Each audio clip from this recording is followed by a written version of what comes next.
start Campaign 2. For the live stream group, which is no longer live, but I continue to call you the live stream group in all my notes. Because change is hard. Oh, boy, is it. Boy, howdy.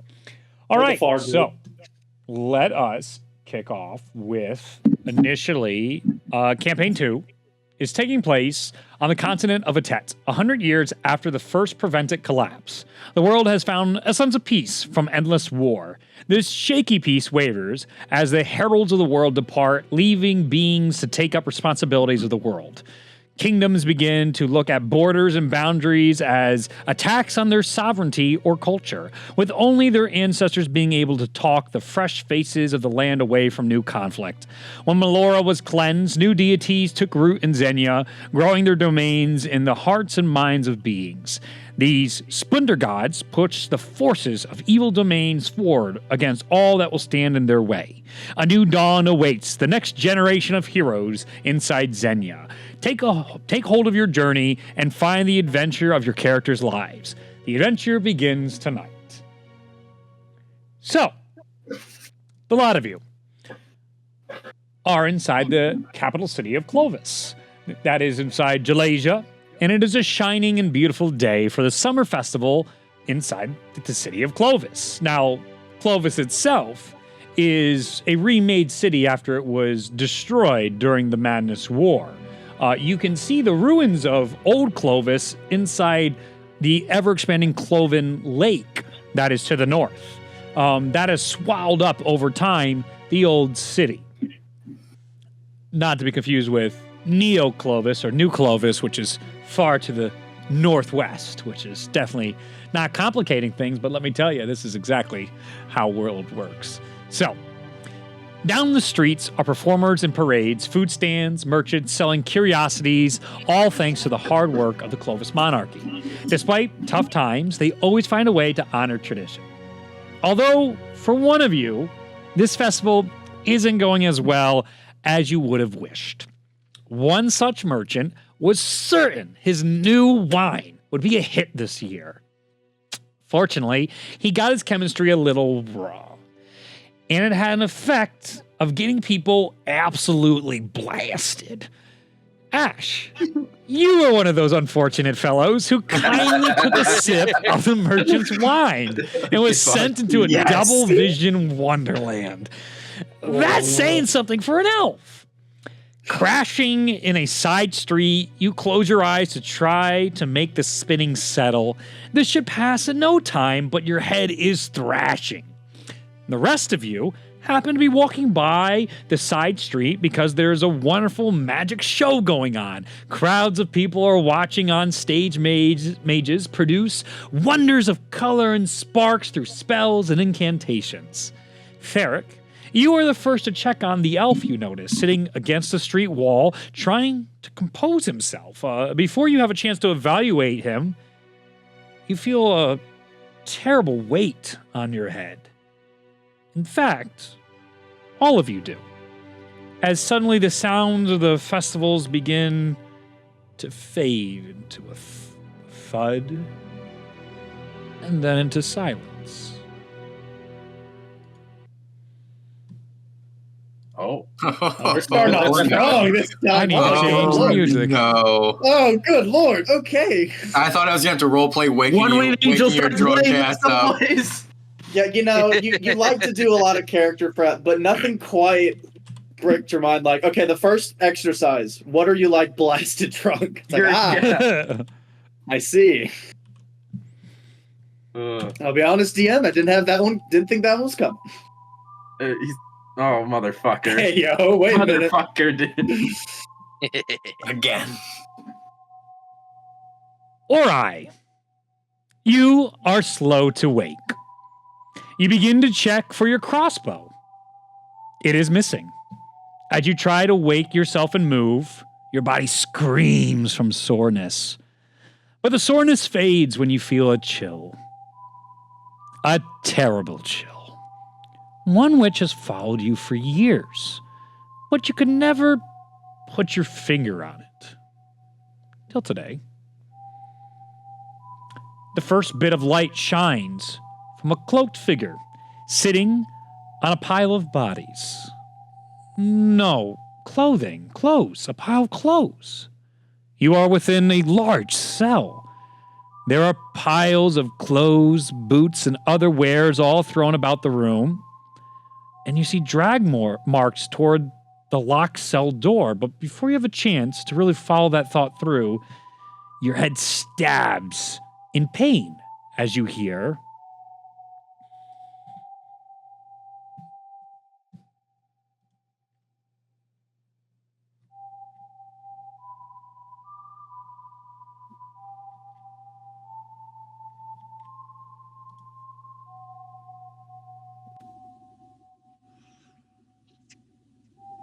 tools like your crossbow are crutch.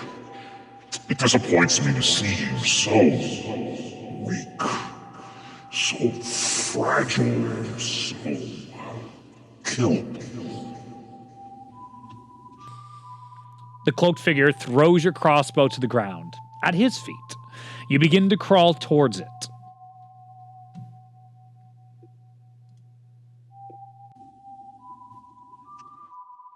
There isn't much time before they come back for you. You're part of the last group of bodies. I tried to let you sleep, but I wager this will be the last time I get to see you if you don't get up.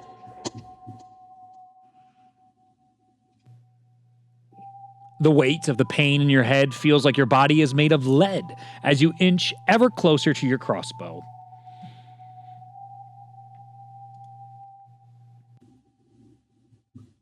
You know, there's still a few alive in here. They seem capable.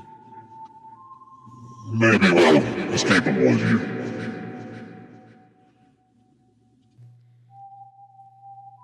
Just as you put your hand on the crossbow, the cloaked figure's boot slams onto your hand. The weight, feeling like a mountain of snowfall, has dropped upon you. You see a scythe blade curve around your neck. You look up into the eyes of the figure, glowing pure white, with their face completely shrouded in darkness.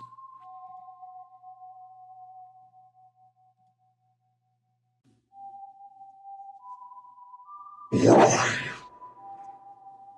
Your family owes me a great debt. You will pay it in this life, or the next. So choose. Time's up.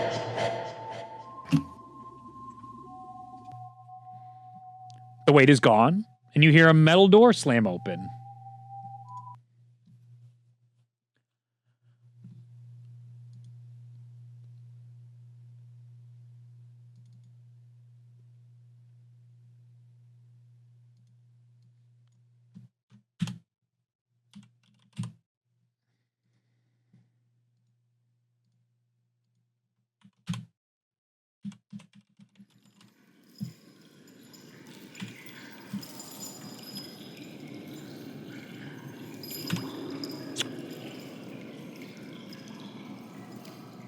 You hear the metal door slam open, followed by voices.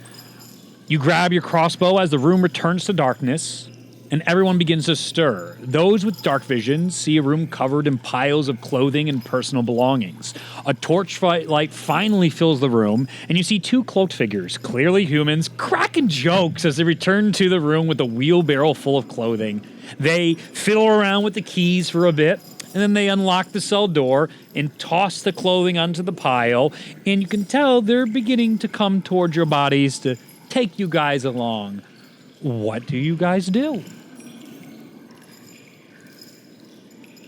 I'm gonna take my crossbow and try to kind of hunch myself in the corner to kind of hide it until they unlock my door to let me out. You're all in the same room, so that door has been unlocked. So it's basically they just dropped a ton of bodies and they're going back and forth, kind of like a big mound of dirt, and they're coming back and forth, bringing dirt into the places they need to go. They seem completely indifferent, oblivious to the human life that is here inside this room. And is this my only piece of equipment on me? You all have all of your equipment. Okay. Everybody has everything on their person as normal. For those of you with higher intelligence scores, as you are coming to, you find this to be quite the arrogant oversight to have such a thing. Your drunkenness is wearing off on you, Ash, as these people believe their spell to be so strong and powerful that it either knocked all you out permanently or they had tons of time for simple civilians to deal with this sort of sleeping magic. So I got a question. Yeah. So we're in a dungeon, as you've described it, yes? Yeah. You would call it a dungeon. Yeah, that's a good way to call it. As Ash is coming to, Yep. He's fighting off this the drunkenness and just, there's the element of like the world was spinning and now I'm in a new room. This is very weird. Mm-hmm. So he's studying the walls and the architecture. Yep. One of my features with my background is I can ascertain the original purpose of any building and who built it. The original purpose? Original purpose and whoever built it, if it's a dungeon. You know this to be inside the city of Clovis. One of the old, maybe city centers that was originally supposed to be more of a capital holding place for New Clovis that they decided this building wasn't actually good enough for that, and it was transformed into residential housing. You recognize the architecture, and you know Clovis. You're still here, but this doesn't look like residential housing like it's supposed to. Okay. I will be right back. I don't believe it. And you said there's 2 individuals coming towards us? Yeah, they've opened the cage and they are unloading their wheelbarrow full of clothing. None of them are matching. It's not like uniforms. Very similar clothings to the people you remember seeing inside that side alleyway when the performance was going on and there was a happy festival happening in your day. And all of us are here, right? All of you are here. This is how you all meet, not in a tavern, but instead kidnapped inside a jail cell at the bottom. Such a nice change of scenery. Is it for the people who don't have dark vision? Is it just completely dark? Dim. Like, remember, no they came in with a torch. torch. It is normally completely pitch black, but then there was some sort of figure in here that only one of you saw. And then as that faded away, these jerkamos came in with their torches, whistling away and happy as a clam to be doing their job. At least they're employed. I'm right. That's right in this economy. Anyway. And it's it's 2 of them?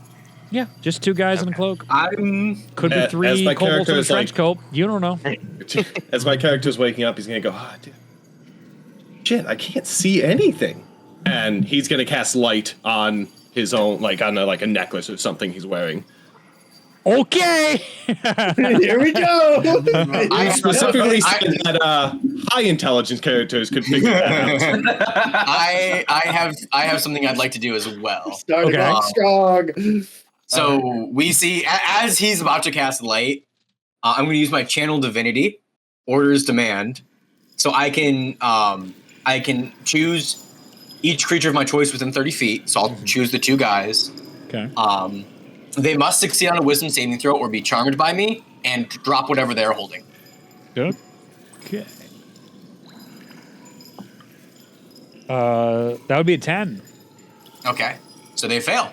Okay, so for starters, the perception check failed. So I'm going to describe what's going to happen here. So initially, that light goes on, and the room is very bright. And these 2 individuals who are throwing stuff on top of the pile of clothes here, one of them turns together and goes, "That's one of the better torches I've seen in a while, my friend. Man, wait, what did you cast anything with this?" He's like, just the same old torch we always use. He's like, God, things are good here. Good to be alive. And then you charm them. They immediately drop the torch he's holding, and that falls on the pile and starts burning immediately.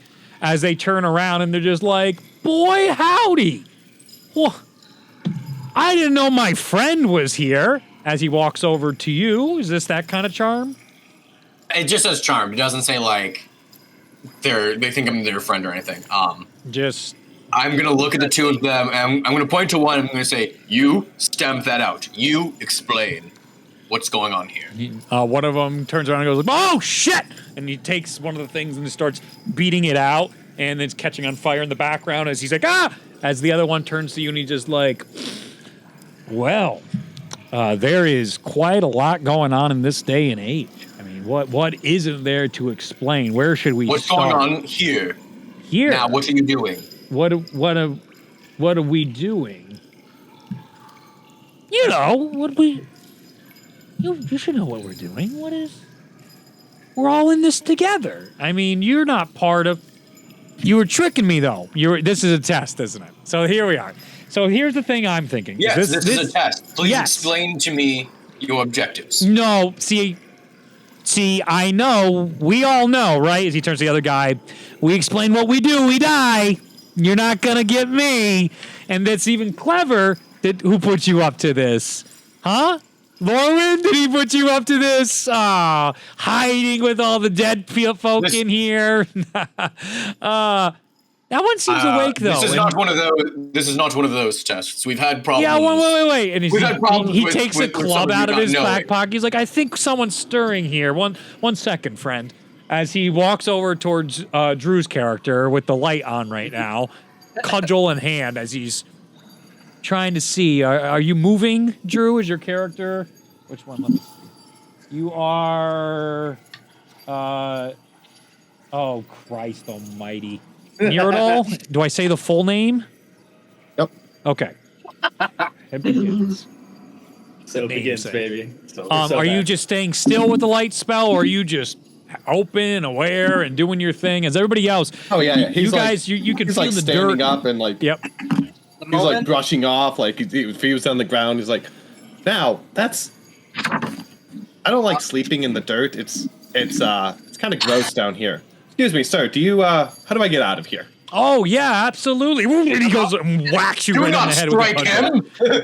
What's up? What's up? Too late. I said do not strike him, but it's too late. Oh yeah, no. He's gonna try and attack your character. That's going to be okay.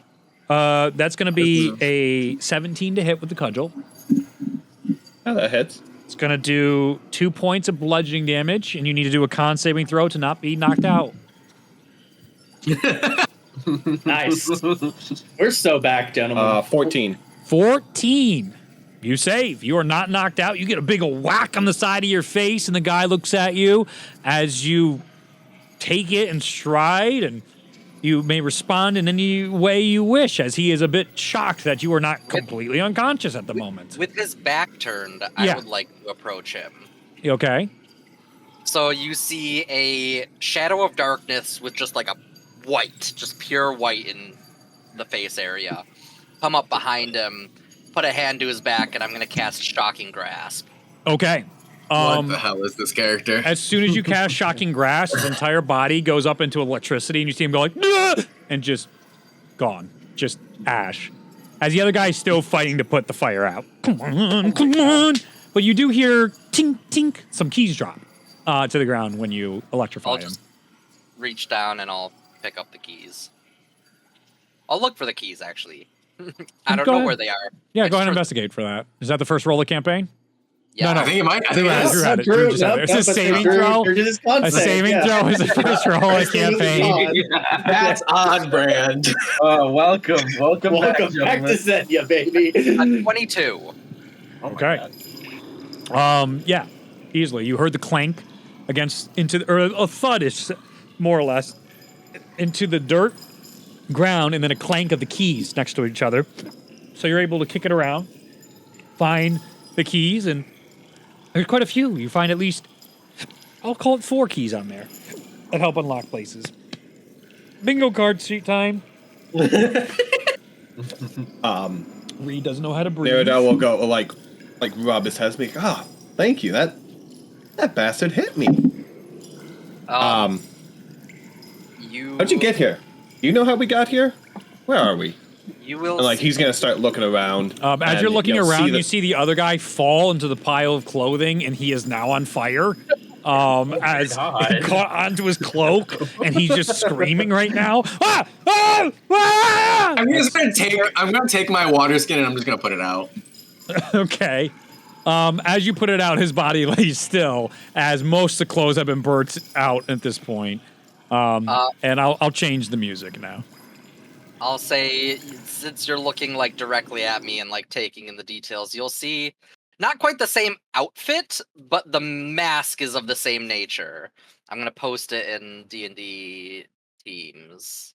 General D&D. Mm. Oh, and very Well, interesting. minus- Very edgy. Minus the blackness around the left eye. Instead, it's just the white mask with the 2 eye holes, and there is a black marking indentation, like indented marking inscribed into the mask of like a black line straight down the center with a scythe blade curving around the right eye, and then 2 wings that come around each of the eyes that encompass the eye hole. The mascara's Well, that is on fleet. Yeah, that's a real fun mask you got there. And I'll just kind of like cock your head at your question, and then I'll just kind of point to the door to get out.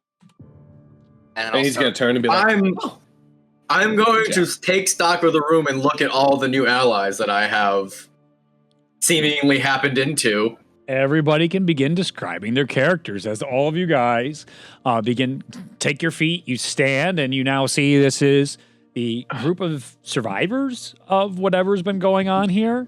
But you find this place to be nondescript besides a awful dungeon holding cell that had but the wares of people that were once here. So everyone go ahead and take turns describing your character, how they appear on the outside. Hunter's already begun, and we'll continue. I'll try and go grab the photo Hunter did. So I will upload a picture of him as well, like a miniature that I made on Hero Forge. But Theric is a 4'10" dwarf, tan-ish skin with shoulder-length brown hair and a bushy brown beard. His outfit and attire is, like, it seems almost purposefully modest. Just a pair of denim jeans, a leather overcoat covering a simple chainmail shirt. He has a rusty, banged-up shield that has a painting of a sun on it. And then he's got a fairly nice-looking battle axe on his side. And the only thing that looks, like, truly taken care of and, like, nice is a solid gold chain necklace around his neck with an embodiment of the sun on it. So you kind of see Neodel is probably something that, most of you haven't seen. He's got blue, kind of tealish skin, which is fairly uncommon for races in general. Is just like, having that off-color hue. He's got kind of elongated ears, but still a humanoid, human kind of face. Bald, no hair, and he's wearing, he's got a backpack on, or like a little satchel, and sandals. Kind of, he's in a very comfortable kind of clothing rather than kind of any heavy clothing. And he's only about 3 foot tall, but as you kind of look at him, like, he looks kind of the size of a child, but his face is more of a early adulthood kind of facial structure. So it seems like he kind of didn't grow into the rest of him. And yeah, as mentioned, he's kind of like brushing himself off and just trying to inspect and make sure that, like, oh, there's this patch of dirt, and he'll start like rubbing it off of his clothing. All right, who wants to go next? Jump in. I'll finish up. Oh. So I described the porcelain mask that you were seeing. Mhm.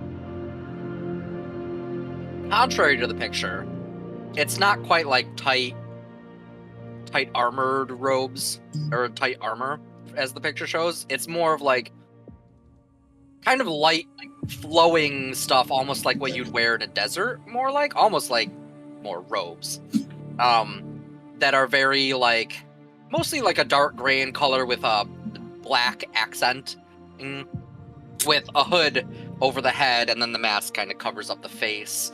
There's a few pouches and like a slight pack on the back, as well as a very gnarly looking heavy crossbow.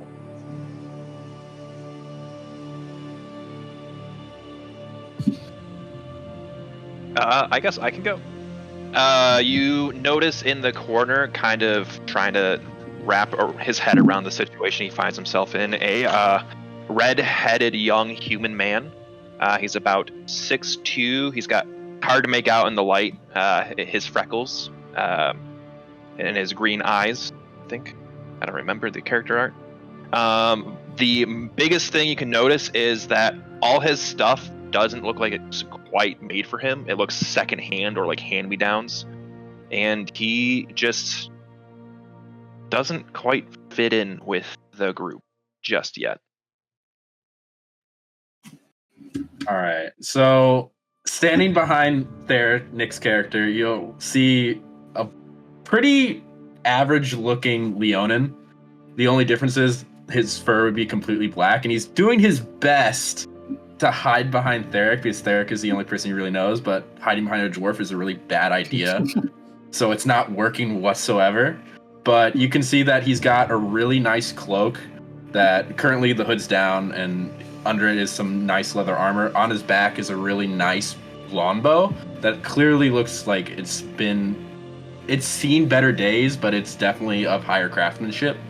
And on the bow and the arrows in the quiver, you'll see the symbol of an ox on all of them. So then in the other side of the room, standing up, trying to stand up and like lean himself against the wall because he still has a little bit of a major headache from being ungodly drunk. You see this elf in what appears to be like his mid-40s or human equivalent, with bleached blonde, like some sun-bleached blonde hair and green eyes. In this, he has like a white dress shirt on and a vest and this green and brown overcoat. And at his sides, he has two books, one of which is like a small journal, but you can tell it has been used for years. It has wear and tear out the ass. And the other one is very much more well-kept and pristine, and seems to have been something he got more recently. He is currently pull into his jacket, into his vest, and pull out a pocket watch to check what time it is, because he is completely lost on what has happened. But you also notice on his hands, he's got these two gloves that have these small green gemstones in the center of them. As he's currently just trying to figure out what's going on after coming off of you guys all seeing him drunk in the alley, and now he's seemingly coming to a lot better and not just, on the floor.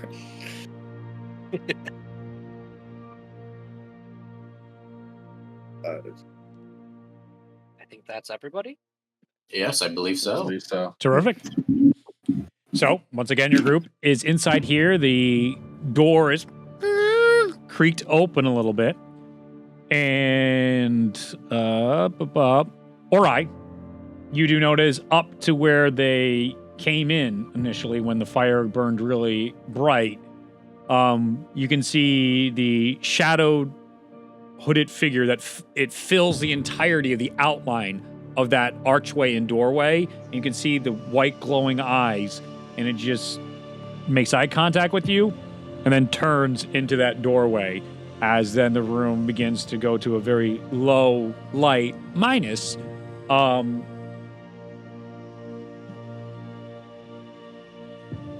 Nirendel's light spell. Is the torch that they had lit, or is that out? I think it went out Nick put it out. when he dropped it, and I had to put it out. Right, and you put the water out. Yeah. So yes, it would be out at this point. So it's a little waterlogged, but you could maybe flip it over at the other end and try and light it if you so choose. All of you still have your adventurer packs on you. All of you have your tools and items. They did not take any of that from you because that is not a way to start a campaign. I will just cast light on my shield so we have 2 sources of light. Double light action! The place is clearly visible. It is as tropey a dungeon as it gets. This is a medieval looking, chains from the ceilings, manacles on the walls. This place has no pizzazz. There's nothing here that says special or different when it comes to dungeons. Dungeon Monthly would be vastly disappointed in their choices of interior decoration. I'm gonna take a look at the dwarf. Theric, is it? Theric, yes. Yeah, I'll take a look at Theric and just kind of like jingle the keys and then make my way towards the exit door. Sure. You're able to go out of those doors, and then there's little steps that go upwards, which is like how they get the wheelbarrow down the steps. That's probably why they're making so much noise. And you get up, and you can see there's a steel door that is open a bit. They didn't lock it behind them. Is there only one cell down here? Like, yes, just one us, large cell. Almost think of it like a holding arena for a multitude of cattle would be a comparable way of it. All right. I suppose introductions can wait. Let's follow out of here. Suspicious masked friend. All right. As they follow the suspicious masked friend. Oh God. All right. You open the door. In front of you, you see a stone long hallway. You get the sense that you are on the bottom floor of whatever this tower may be. And you see there are gold coins on the floor. 1 gold coin every 3 or 5 feet spread out. And that follows this way all the way to the end of the hallway where there's another door that's actually closed this time. I'll take care not to touch the coins. Okay. And just kind of like look behind me, try to make sure once I start seeing them making their way out the room, I'll start slowly making my way across the hall towards the door. Okay. You do that, and the rest of the group, what do you do as you guys come up the stairs, following behind your newfound compatriot, and you see about, I'd say, 10 gold coins spread out the duration of this long hallway every 3 to 10 feet. I'm going to take care to pick up all the coins. Okay. Here we go. Is anybody in need of healing? I would say everybody has lost 1 HP on top of Drew. You've lost an additional 2 HP from the cudgel hit on your head. Nice. Not sure what happened to us, but okay. So, Ni Ardal. You can just call it Near. Near. Just Near. Thank Christ. Near Ardal. Oh, yeah, it's easier. Nearer. Does he have a brother you go named and touch Ardal? a coin. You touch the very first coin you see, and your fingers seem almost stuck to it. Now you try and pull your fingers away, you see the gold starts leaking up your fingers and turning your hand into gold as you're... Don't touch the coins. Don't touch the coins. He's like trying to shake it off. Oh, no, you're stuck to the ground. You can't get your hand up now. Say goodbye to your hand. Help. Somebody help me. Okay. What is everybody doing? I will just like sprint across the room and just like see if I can drop kick him off the coin. Go ahead and make an attack roll at advantage. Oh, this is a great start. I love this. This is so unhinged. I'm so happy. Okay, that's good. So do you want me to use Not for Drew. Do you want me to use my strength or my dexterity? For your attack roll? Yeah. Whatever you want, dude. I mean, I think it's more of a strength, but even still, that's a 16. A 16. Does that hit your armor class, Drew? Yep. You go ahead and roll damage. Unarmed strike damage. It's just an unarmed strike, so it actually is going to do 0 damage, but it's Nice. going to be more of like a shoving action. Yeah, so as he lays out and drop kicks you, you dislocate your shoulder as your entire body goes, but your arm doesn't, and you get knocked off your feet, and you're like in the air, still holding the coin to the ground against your will. You would really want to let go of it, by all means. And you guys can see that does not free him, and the gold sneaks a little more up your hand. And now it's got the first 3 fingers as the gold is creeping slowly up. That's terrifying. Ow! Why would you do that? Can Ash I like try the to make, idea, like, though, an that you see like a panicking, not talking mass person. Like, how did that not work? You're getting Mandalorian treatment right now. So Ash is like walking up the stairs after everyone. He's still trying to like nurse this headache, and he's like, okay, maybe I've gotten over most of it. And he walks into this room and he sees this guy with gold creeping up his hands, and this other guy just like desperately confused and just oh gods. Can you try to make like an Arcana check to see if there's anything you can do with the coin here? Sure. Go ahead. Come on, Mr. Dice, give me something good. 15.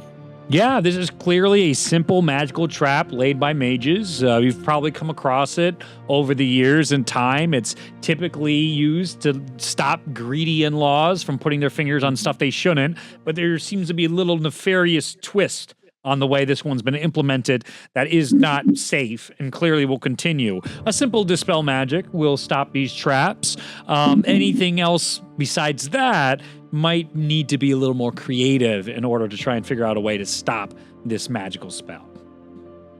Do we have dispel magic? I don't think so. Not me. Not me. Yeah. Shit. So Nier is gonna like kind of looking around, and after getting drop kicked, he's gonna be like, and he's gonna try to cast Misty Step to just move away. Okay. You cast Misty Step. You move away. Big old smile on your face as you look down to your hand, and your hand is now almost all gold at this point, with the coin still attached to you, and your hand's still stuck in that way. But I'm not stuck to the floor anymore? Not anymore, but you are near another gold piece if you want to go down and get another one. Dual wield, maybe. No, I'm going to deal with this. So far right now, your 1 gold piece is actually worth 5 gold pieces if you cut off your hand right now. Did we find the infinite money glitch? Did we find it? Nope. You didn't. Everybody. It requires a sacrifice. Yes. With this Weird trap, start to the campaign, boys. Weird start to the campaign. With the way this trap is, does the coin seem to be getting any, like, the gold of the coin is going onto the hand and, like, it's dissipating the coin, or just, it's, like, Midas touching it to where it just makes Midas it touching. gold? It's Midas. Okay. Okay. Anybody do anything, or I'm gonna look we gotta around get the out of room here? to see if there's anything in the room that might help, like a lever. Yeah, like- Go ahead and make a perception check.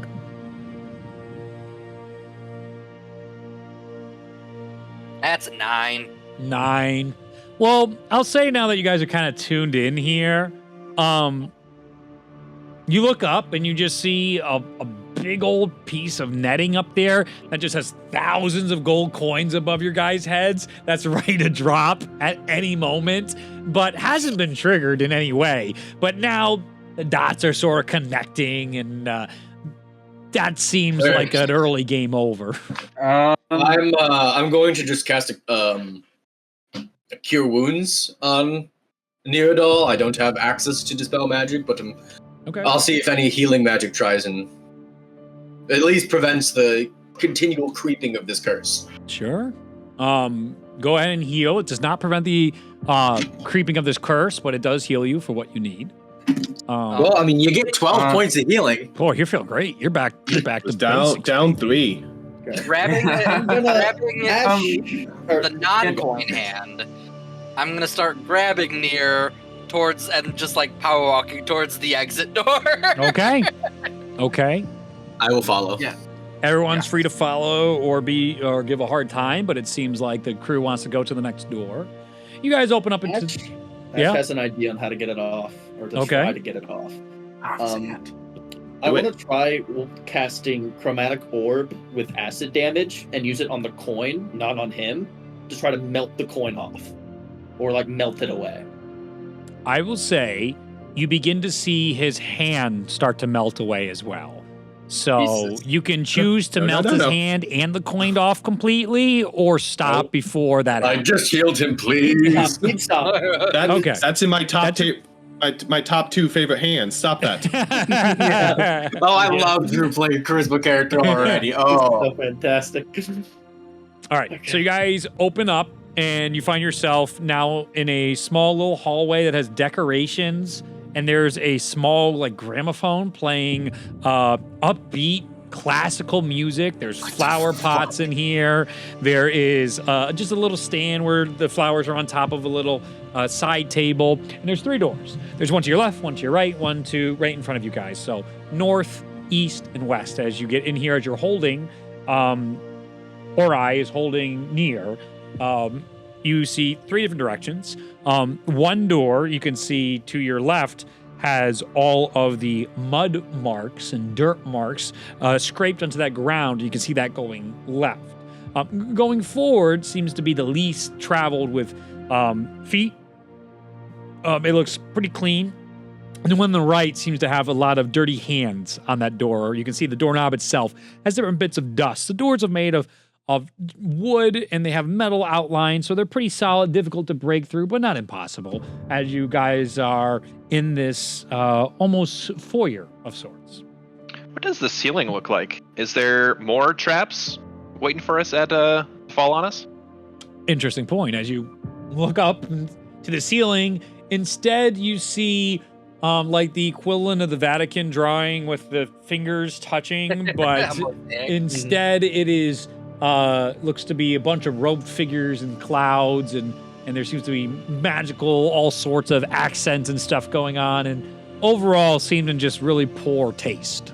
can I look at that and unrelated? Can I just see if there's any like religious iconography that I would recognize? Sure, go ahead and make a religion check. Ash was going to ask to do the same thing. Go ahead and make a history check.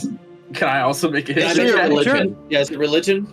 Or It can be doesn't history matter for or me. religion. Well, Cleric Boy Okay. was doing it from a religious perspective. You were doing it from a history perspective. I was going to do I- either one. Either one would work for Doesn't Ash. matter to me, dude. I got a That is- 9. That's a 12. 9. 18 from Ash. Okay, Ash. You're the one that picks up, as you are very familiar with looking through art pieces and documentations and artifacts to understand where their origins may or may not come from. What you do pick up on, of most of which is just normal crap. This is amateur garbage that means nothing of any significance historically or religiously, but there is a symbol that you see that does pique your interest, and I'm gonna go grab that symbol real quick. Ooh, symbol time. If this art is more than 100 years old, he also knows how much it's worth. Oh my god. It is worth 0 gold pieces. Nice. It is You're worth getting nothing out of this one. Epic. Does the road figure look like the road figure we're hanging out with? That guy's not here anymore. No one saw that further one. I meant Hunter's character. Because isn't Hunter kind of robe? He has robes. Kind of like dark, flowy clothing. Yeah, so I'd Like- say his is distinctly different from the whack Okay. jobs that you've been seeing. Yeah. Very good point and good distinction to make. Mine This is is so more interesting. into like desert clothing. Like I just posted. Interesting. Damn, that's some It's drip. like light and flowy. But it's more like dark gray and black rather than that. I heard masks and I was like, huh, connection. And it's a very different mask, I would presume. Here we go. Okay. Is there any way for me? How do I pop this out? It's not that you're not in a cult, it's that you're not in this cult. Yeah, you're not Yeah. We don't Good know point. which cult. Hunter, you gonna go this entire campaign without talking in character? How long it takes. It'll be interesting.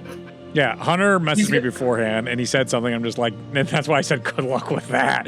After I wrote that opening, I'm like, go, yeah, okay, Hunter, whatever you want. Sounds good, Bucko.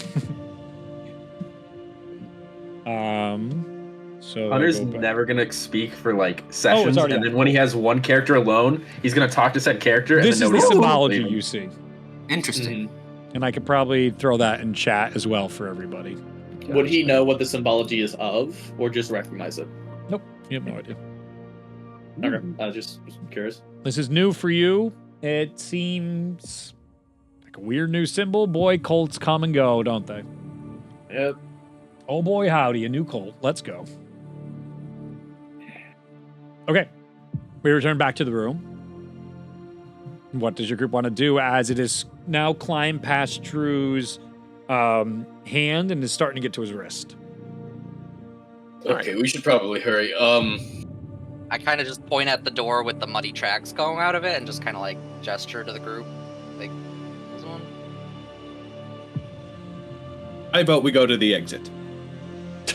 And then I kind of, I re-point at the same door. Ash will... If you sorry. have something, go ahead. No, if you have something, go ahead. Yeah, are there muddy cracks at the door we're at from like the wheelbarrow?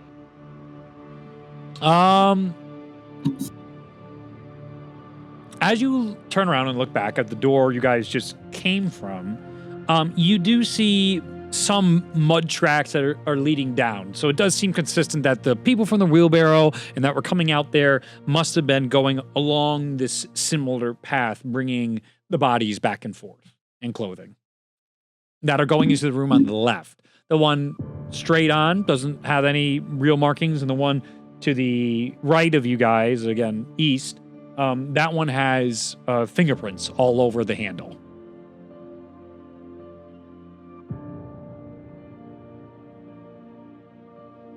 Where are we going, guys? Let's go.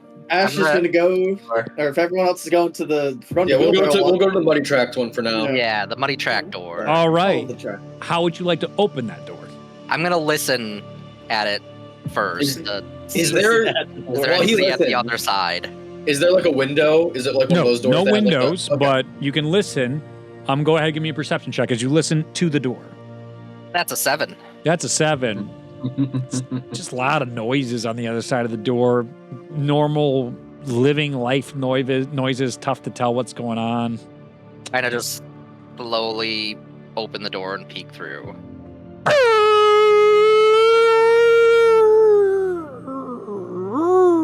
As you peek through, you crack open the door a bit, and I do that kind of like embarrassed, like half turned, like nobody heard that, right?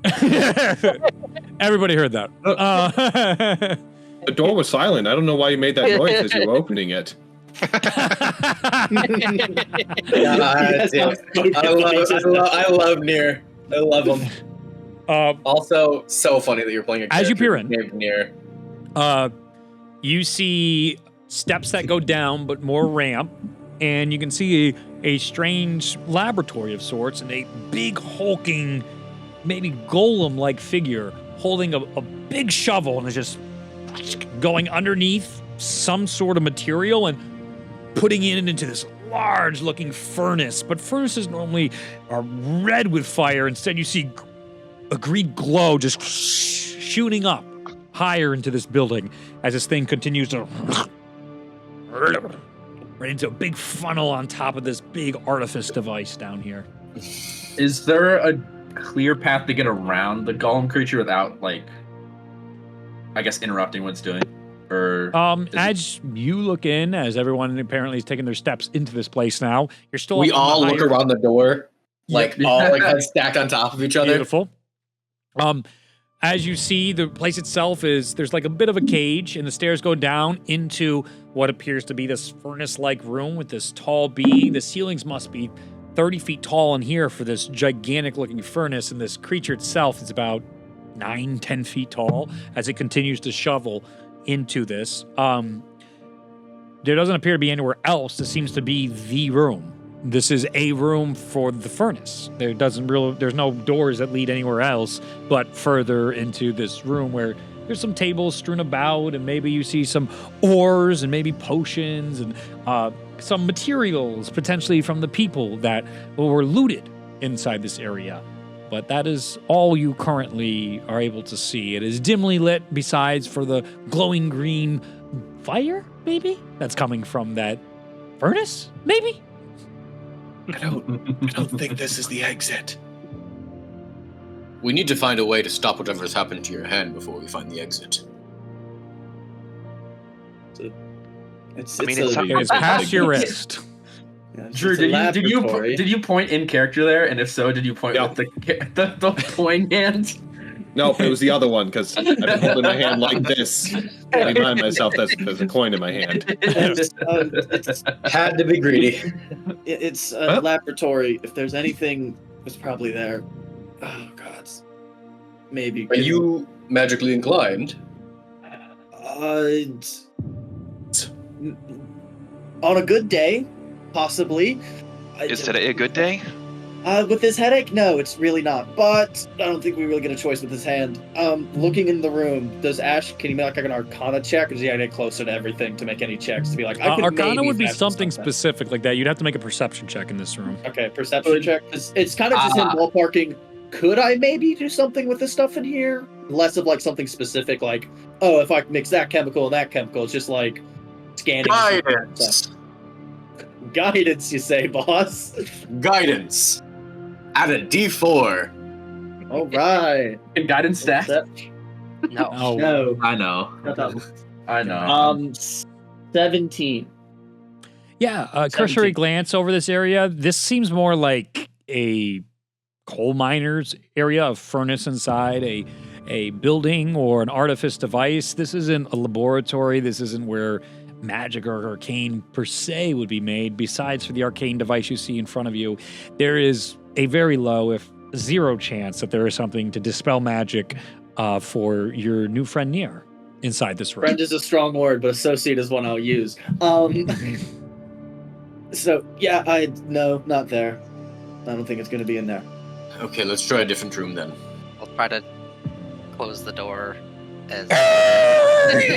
I'm just sagging him. So anyway, door closes. It's fine. It's really quiet. It's like the Luigi's Mansion doors where it has a really slow doorknob, but it has the loud noise. Yeah. Okay. You guys have returned back to the room with the pour painting and the one symbol that was pointed out by Ash. Let's try the door with the handprints. All right. As we're walking over, Ash is just gonna say to Theric, do you have anything for headaches or like terrible hangovers at all? Maybe. I don't have a lesser restoration. All I have is a cure wound. Here. I'm just gonna hand you a potion of healing. That should do the job. Oh, who's opening the door to the next room? I will open the door. Okay. As you put your hand on the door and go to open it, all of your equipment falls off you. The door opens. I'm naked. Nobody look at me. It all planks to the ground. Eric very, very quickly tries to pick up his stuff. Yeah, your clothing would stay on you. Your underwearless. You're going commando under your armor. I'm fucking with you. I don't want to know that detail though. So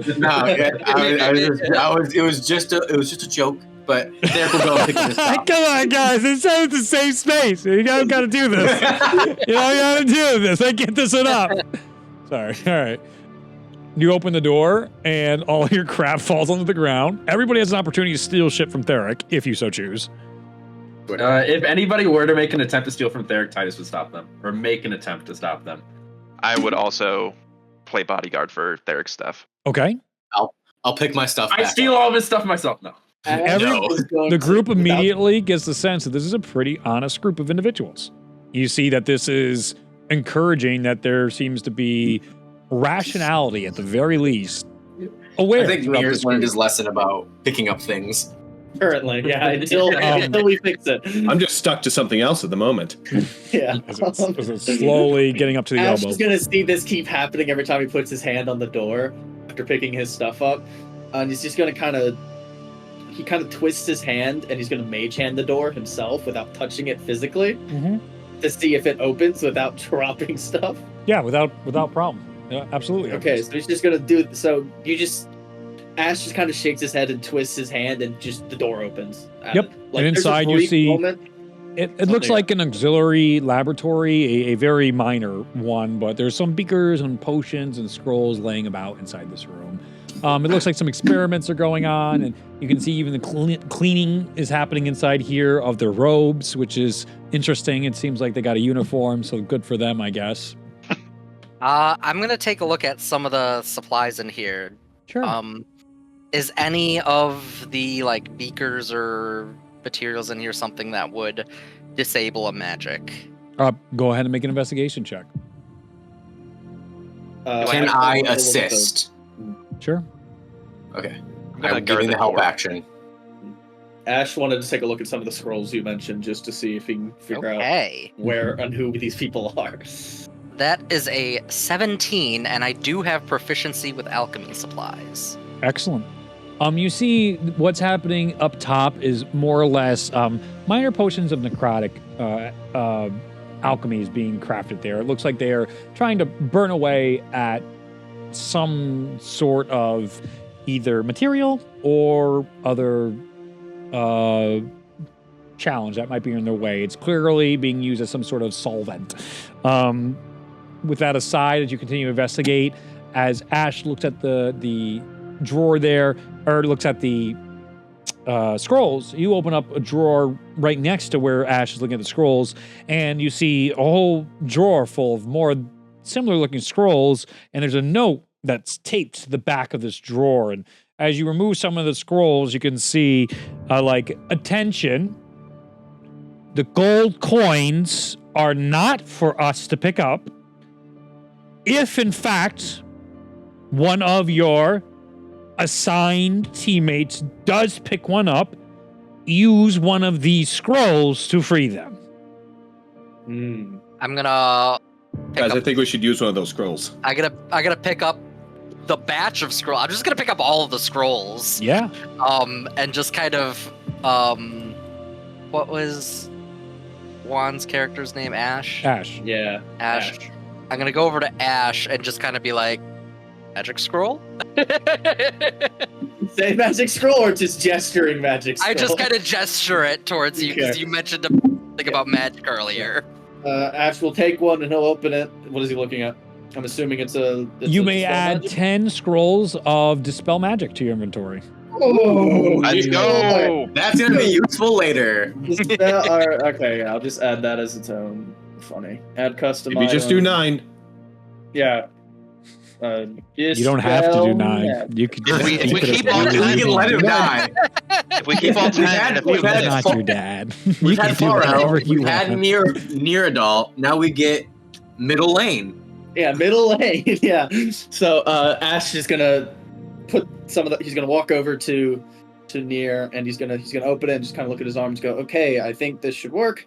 And he's gonna read the scroll. Read All right. the scroll. I don't know what it does. Nier, I don't know what it says. the gold goes away from your arm, the coin drops to the floor, and you are free. He picks it up again. That is, you are more than welcome to do that. We have Near is gonna we look have down. 9 more chances. He's gonna as- cast detect magic and Yeah. like look at it and like Yeah. see is there still any lingering magic or is it just a coin now? It's just a coin now. And he goes and picks it up and everyone's like, no. He's like, And nothing As happens, soon and as you may it add finishes- 1 gold piece to your inventory. Oh, As soon as it finishes and Ash sees him look down on it, he immediately says, "No, what did we learn today? No. Wait." All right. spritz bottle. Now that emergency we is can go resolved. back, get the rest of the coins, and just bing bang boom. No, Use there was. scrolls. That is not did you what we should do. Okay, did you see Profit. how many? Did you see how many coins there were? There was Yeah. at least like 9 more, on and the floor, and we only Correct. have 9 of these. You're Yep. gonna run out of luck pretty quickly. This is a Ryan suggestion. What if we weaponize those coins? yeah. If I tape a coin to the tip of one of my arrows and shoot somebody with it, will it have the intended effect? Would you How like are to you gonna try? tape it? How are Would you you like gonna to try? tape it to your arrow first? How are you gonna tape it? You put tape on the arrow and then just like poke it. Okay. You have tape. Do you have tape? Is tape No. not included in Smith tools? Yes or no? No. No. Oh, dude. Okay, now, There's now going that we- to seeing you like cast Mage Hand. He's gonna cast Mage Hand and be like, what if we pick it up with this? Oh, good God. Well, I mean, it's maybe worth it, but also, just for a thought. How about We I could give just you leave- 1 gold piece for every gold piece that you do not pick up? As soon as it finishes, How are you gonna tape it to your arrow first? as soon as it finishes, How are you gonna tape it to your arrow first? okay, Oh, That no. could work too. That could work wonders. Hey, you know what? I accept. With a, Hey, you We're not- morons in there! Hey, we got more bodies. We counted the numbers here. It was 205. We are at 199. We got 6 more to go, and then we're done for the day. Hurry up! Stop screwing around in there.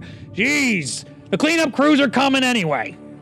And that was the knocking on the door, and then you hear the steps going up.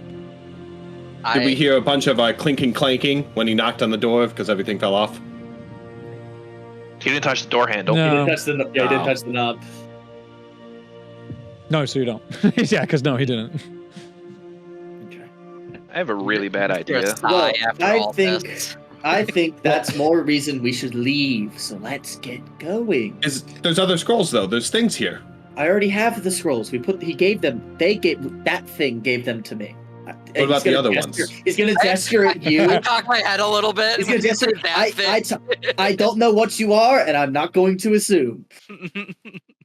Is there not? Was that the only scrolls here? Or I thought there was other ones that we could see. Was that it? Those were the only visible scrolls Oh, between okay. the drawer and on top, but there is more stuff to explore inside this room if you so choose to make another investigation check.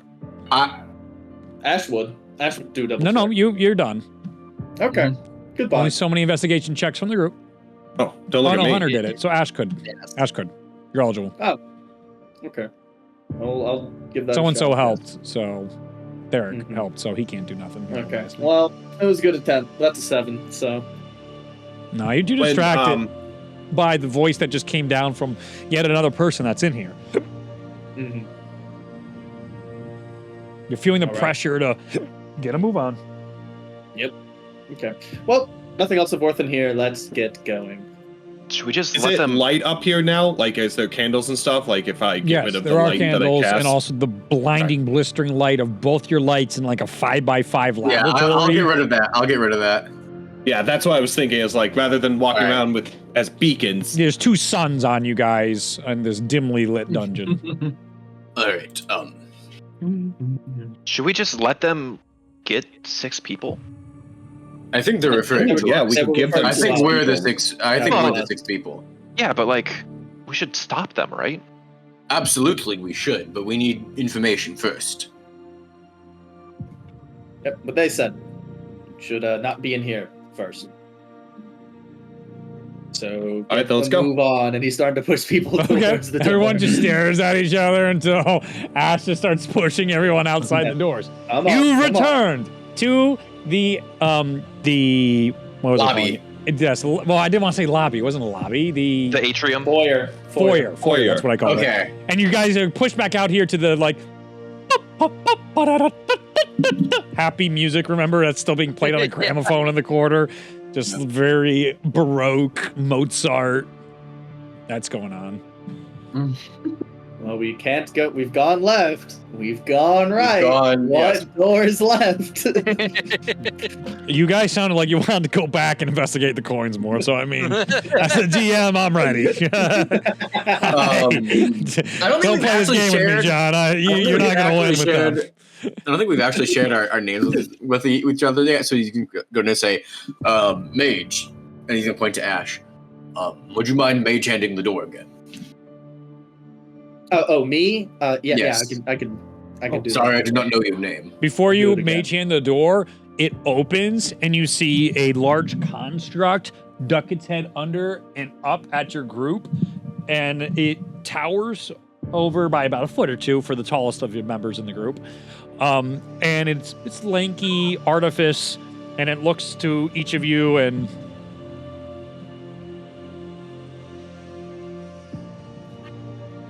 one second. Gotta get the old voice changer. Where the hell is it?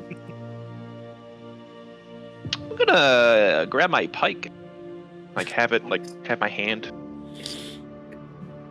kind of my hand resting around my pike, ready for battle.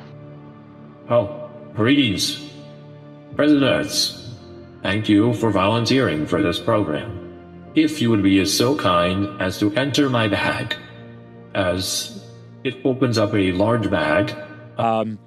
And begins gesturing for you guys to walk into this very large like knapsack of sorts. I'm gonna Can I cast roll an insight check to see if he's Shocking Grasp. What's your insight check? to see like, is it going to be helpful or Yeah, go ahead and roll that is it insight check. a And go ahead and negative roll influence? Shocking Grasp, trying to hit. I get advantage because it's made of metal, I presume. 12? Yeah, it is made of metal. 12. Typically, when someone asks you to get inside a bag, not a good idea. Today, that rule's still true. It's still true. He's gonna turn to go, guys. It's a trick. Don't go in the bag. That's I'm gonna take my pike. so it's a natural 20. Uh-huh. Oh God. It's only 6 total damage of lightning damage. Okay. And it cannot take any reactions until its next turn. Okay. As you Shocking Grasp it, you hear, Violence will not be tolerated. Tick, tick, tick, tick, tick, tick. you seem to have stunned it for the moment being. What are you doing?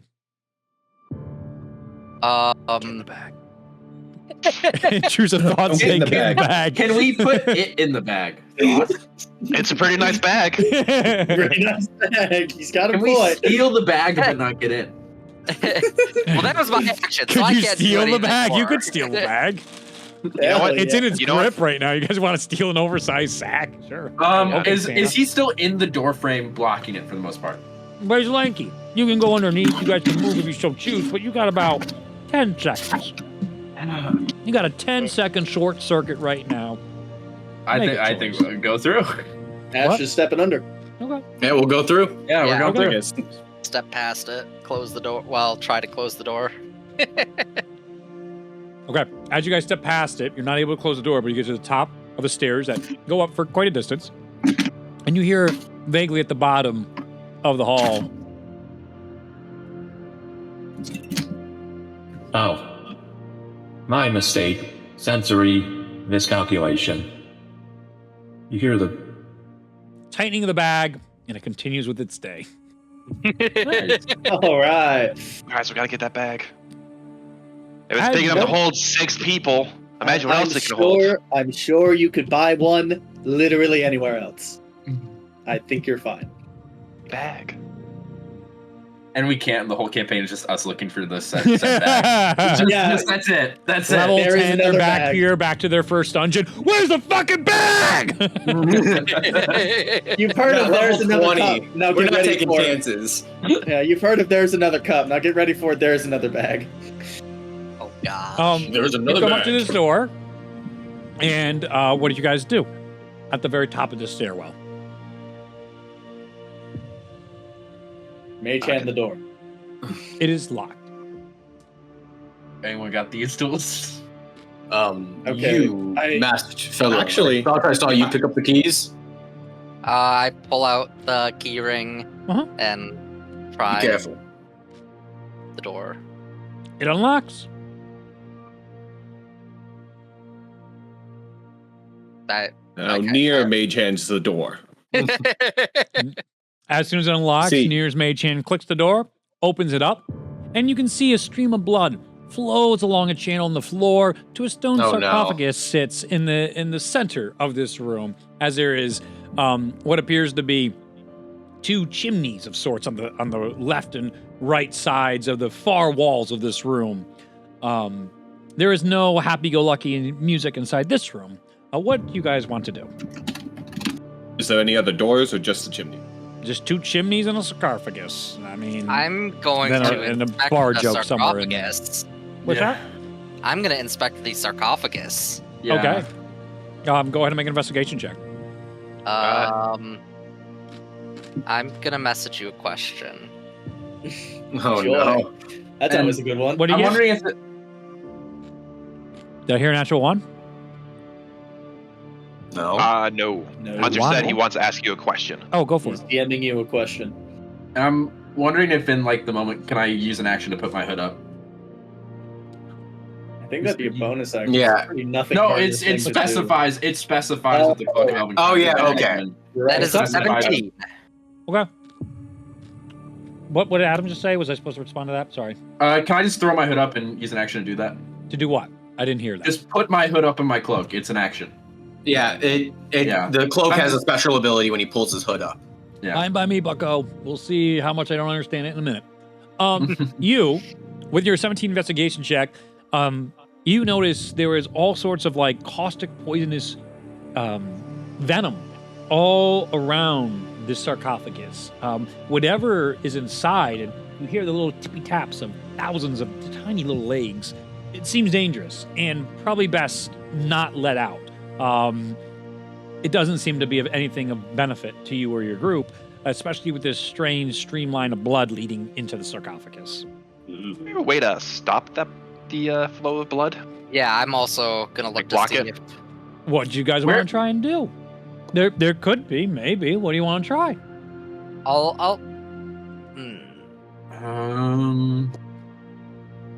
Ash wants to investigate the room to see if it's just the stone sarcophagus room or if there's anything else. Because if this is a dead end, we got to find another way out. Go ahead. Oh, good God, there's no way out. The entire campaign will be in these 4 rooms. 5 rooms. All right. Bag is the way out. 13. As you investigate, you notice the 2 chimneys lead up quite a ways. It dawns on you that this is probably a purposely built in, so normal, ordinary people can't escape the way this is laid out. And anybody with enhanced leap ability, the ability to fly, to teleport, to Misty Step, many of these options would allow you to get to a higher level. But at this point, normal citizens would be trapped down here unless they do the classic up the sides of the chimney to try and escape. So those are potential options, but you notice it continues. The rooms do continue up this chimney-like structure, but now it seems more like an elevator to you now that you've investigated a little clearer. Mm-hmm. How much is the distance between where we are and like the next level or the next few levels or so? About 30 feet. Okay, 30 feet. 30 feet, but it's tight in here. There's not a lot of space to move around. Mm-hmm. Okay. So Nier is going to call his familiar. Mm-hmm. And so everybody else, you see this tiny 1 foot tall little creature that has kind of some wings, and I'll send a picture. But and then he's gonna like command and be like, Cecil, go fly up there and see if there's anything up there. And you know he'll do the whole like see through their eyes, so he'll go blind and he'll be able to see through his eyes, and he'll scout it out to see both chimneys. If he goes up one or nothing, go up the other. As he flies up the chimney, goes in there and goes into the next room. What you see inside here is a bunch of constructs standing with halberds, just standing guard by the chimneys as your little guy comes through. They seem unmotioned and uncaring. Right, you notice inside here, there is 2 doors. One to the left side of the room, one to the right side of the room. Both of them are much finer, and they actually have drapery coming down on them. One has a purple sash, the other has a green sash on it. And this room has what appears to be a magical fireplace that doesn't need to burn out anywhere, and it's more cozy, and there's books laid out and about. There's bookcases inside this room, and seems to be some sort of leisure chamber. So he'll relay that information kind of as he's. Oh, it seems weird. It seems like someone's would like a study or something like that. And then he goes to the other chimney. Or can he see, like, do they connect? Is it the same room? Exact same room. Okay. Same room. Either Okay. side. Mm-hmm. No, my first instinct is that whoever study that may call this sarcophagus their bedding, or vampire, perhaps. Maybe. Or it's their experiment. That could also be true. We're dealing with a mad scientist. Does anybody have Either any way, I don't think it's good. Well, Does anybody have any ways of society getting people up? aren't really mad. They're just misunderstood most of the time. It depends on society's interpretations of what mad is. Sometimes they're happy. They can have a whole range of emotions. Yes, I mean that is true. But just If the you're title of mad if you're scientist. raising the dead, I would call that a mad scientist. Or No, I would messing call that with death. necromancy. That's its own separate thing. Digressing. Does anyone have a rope? I have 50 feet of rope. 50 I believe feet I of have a rope rope. as That well. is 20 more than the 30 we need. Who thinks they can go up 30 feet? Titus will raise his hand, but not say anything. You also see a flying creature that can just grab the rope and fly. That works too.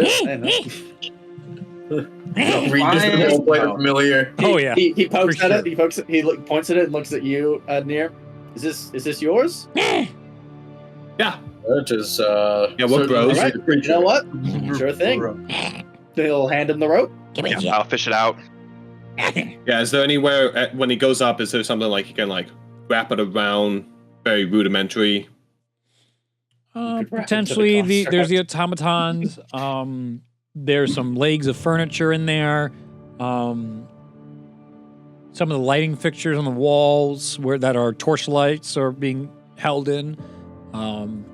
Those would be some of the options. There's no clear weight there. You would want to put your own I forget what they call the picks that you do when you rock climb, but there's nothing obvious like that. There's no reason for something like that for what this room is set up for these people. It was tricky, man. All right, so he'll go and tie it. If there's the chairs are big enough where, if he ties around a leg and it pulls up and it won't fall down the hole. Either way, he wants somewhere that'll be sturdy and just kind of enough for, he knows himself that he's pretty light. Give an investigation check. Yeah. I'm very intrigued at who could be doing this. Ooh. Who are the Perhaps. devilish Yeah. masterminds behind encapsulment? It's Jerry from down the street. Damn. Hey, I knew 16. that. 16. Okay. Then at first there's a couch that he's looking at, starts to tie, and he's like, "This won't be enough," and begins to loop it between a couple legs of couches and such. And then finds actually even a heavy fixture and makes a really intricate knot around these, and you feel very confident that this will work. I'm gonna be honest, I'm 100% positive this is gonna work.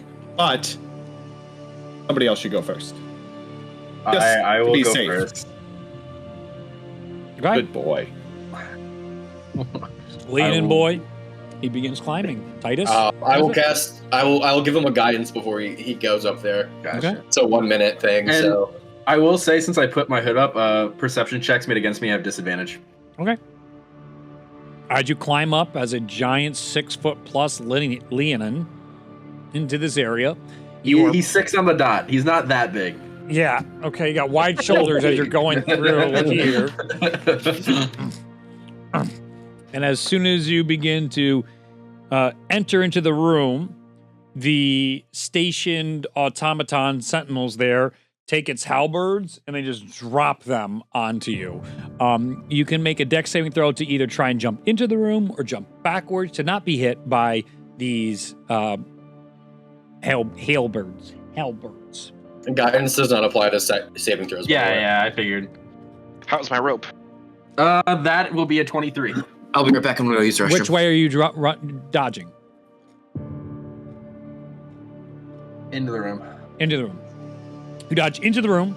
The halberds come down and cut the rope as that falls down, and you find yourself inside the room. You turn ready to go fight these two things, and you notice they're just sentry automatons. They're not here to combat, ready to go beat you up. They're a line of defense. What would you like to do up here as you see the room as I've already previously described it? If there are more sentries, are they still going to try to keep me make sure I keep my distance, or are they more so just standing in place? They appear to be standing in place, but you can test if you haven't moved yet.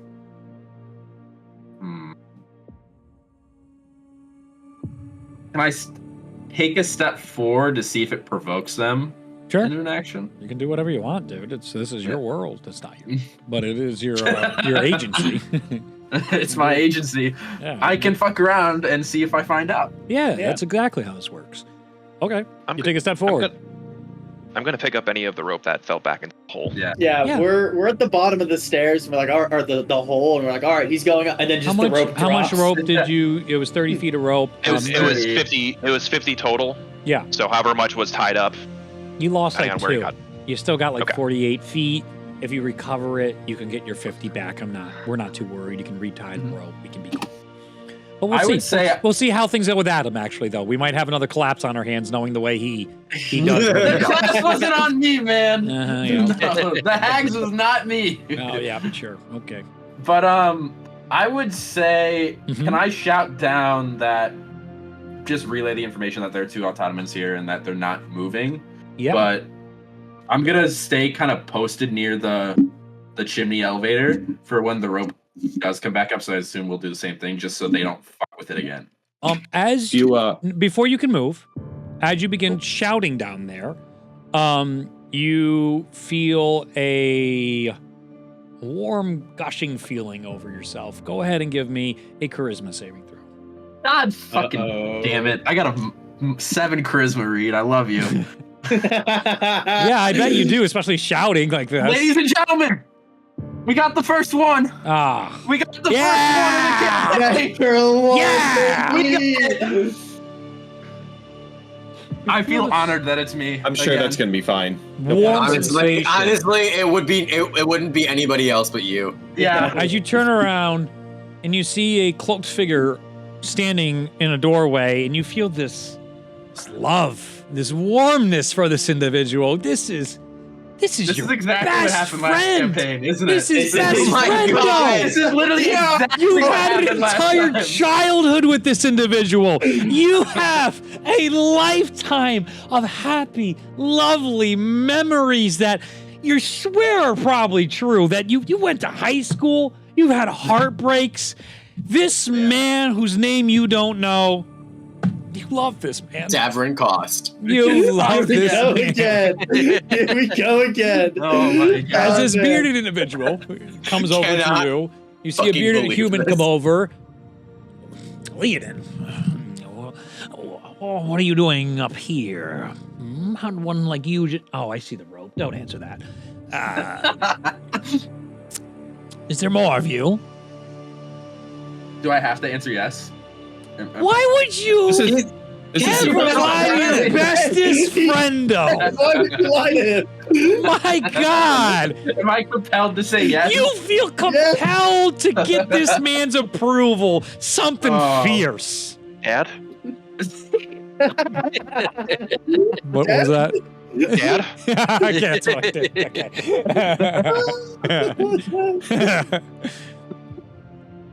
Well, yeah. Oh. And how, per se, did you and this group of individuals get up here, get past the guardians, the automatons, and some of the other people? Wow. Would you say the first 2 guys disintegrated? Would that be what we describe it as? Just a pile of ash? Then the automatons weren't really an issue. So we just kind of waltzed past them, and then there's the chimney thing, and then we just kind of climbed. How are they all just down there? Mm-hmm. One moment, friend. Cloud Right. kill. I need everybody to give me a dex saving throw.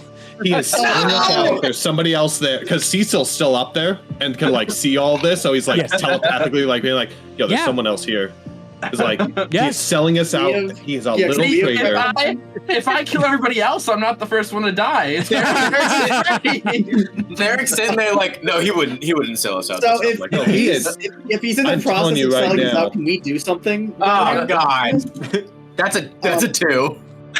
I have a 12. Wait.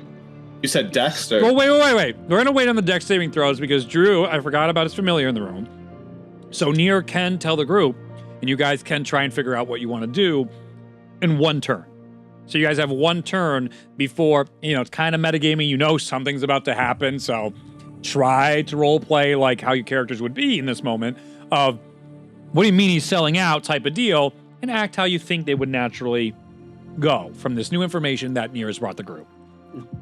Do you guys want me to go up there and do something? If you have something, yes, it does not sound like Titus. I imagine he might have gotten charmed.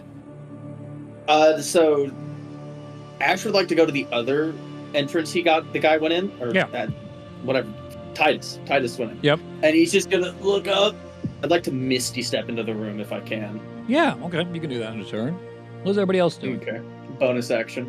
How big is the chimney again? Very small. So the Very small. chimney's 30 feet tall, but we're calling it like the size of a normal chimney. One normal human-sized person can kind of fit in there. Listen, if Santa can fit in them, we can fit in them. Yeah. Santa's the bar here. There's no Santa in this world. There is a Kringle, and that guy is different. He's built Kringle different.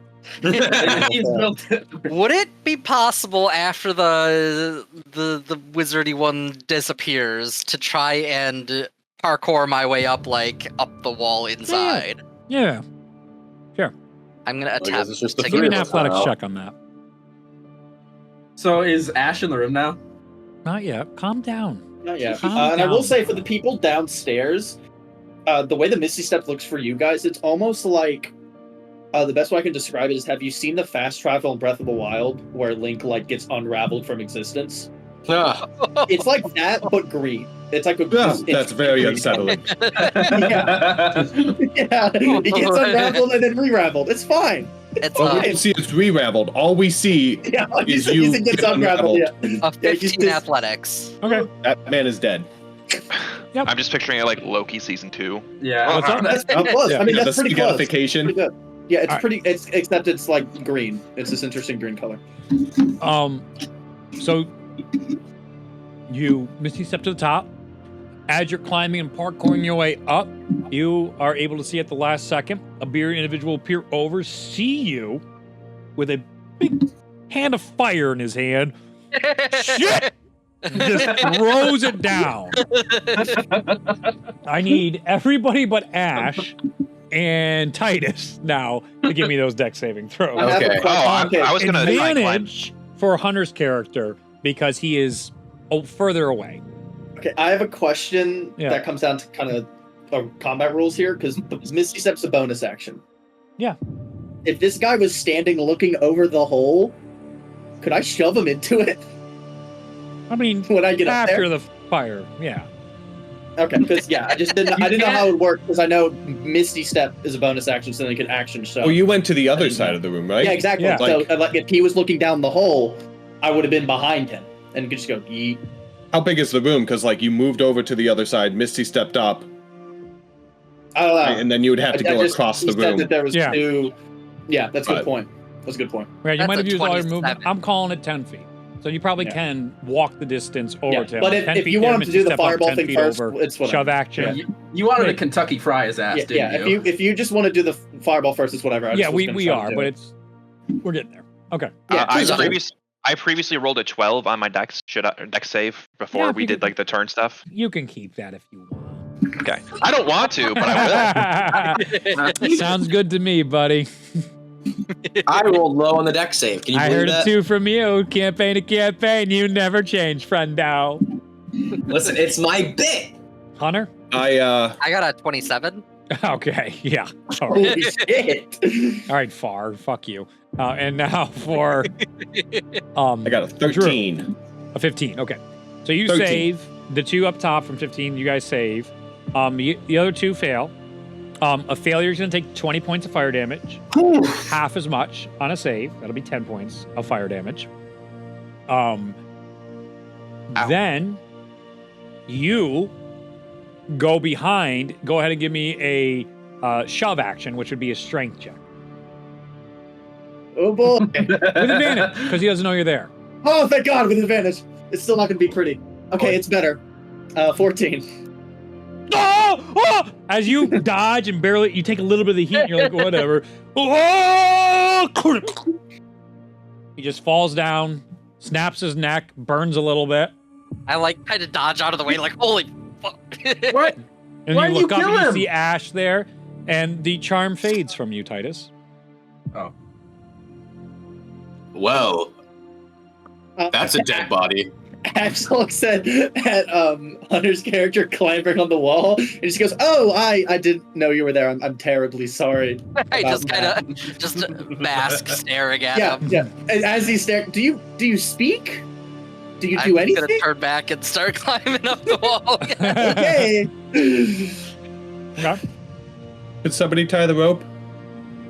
I'll grab the remainder of the rope and try and just throw the end up. Or the Sure. whole thing up. So, I can, So do you end up going up into the area, Hunter? Yes. Give me a dex saving throw, and you can choose which way you would like to jump in or out of the room. That is a 13 into the room. Into the room you go. Ching. They go down and they begin resetting. I'm gonna pull out my own rope Uh-huh. because I probably can't really easily see the rope trying to be thrown up.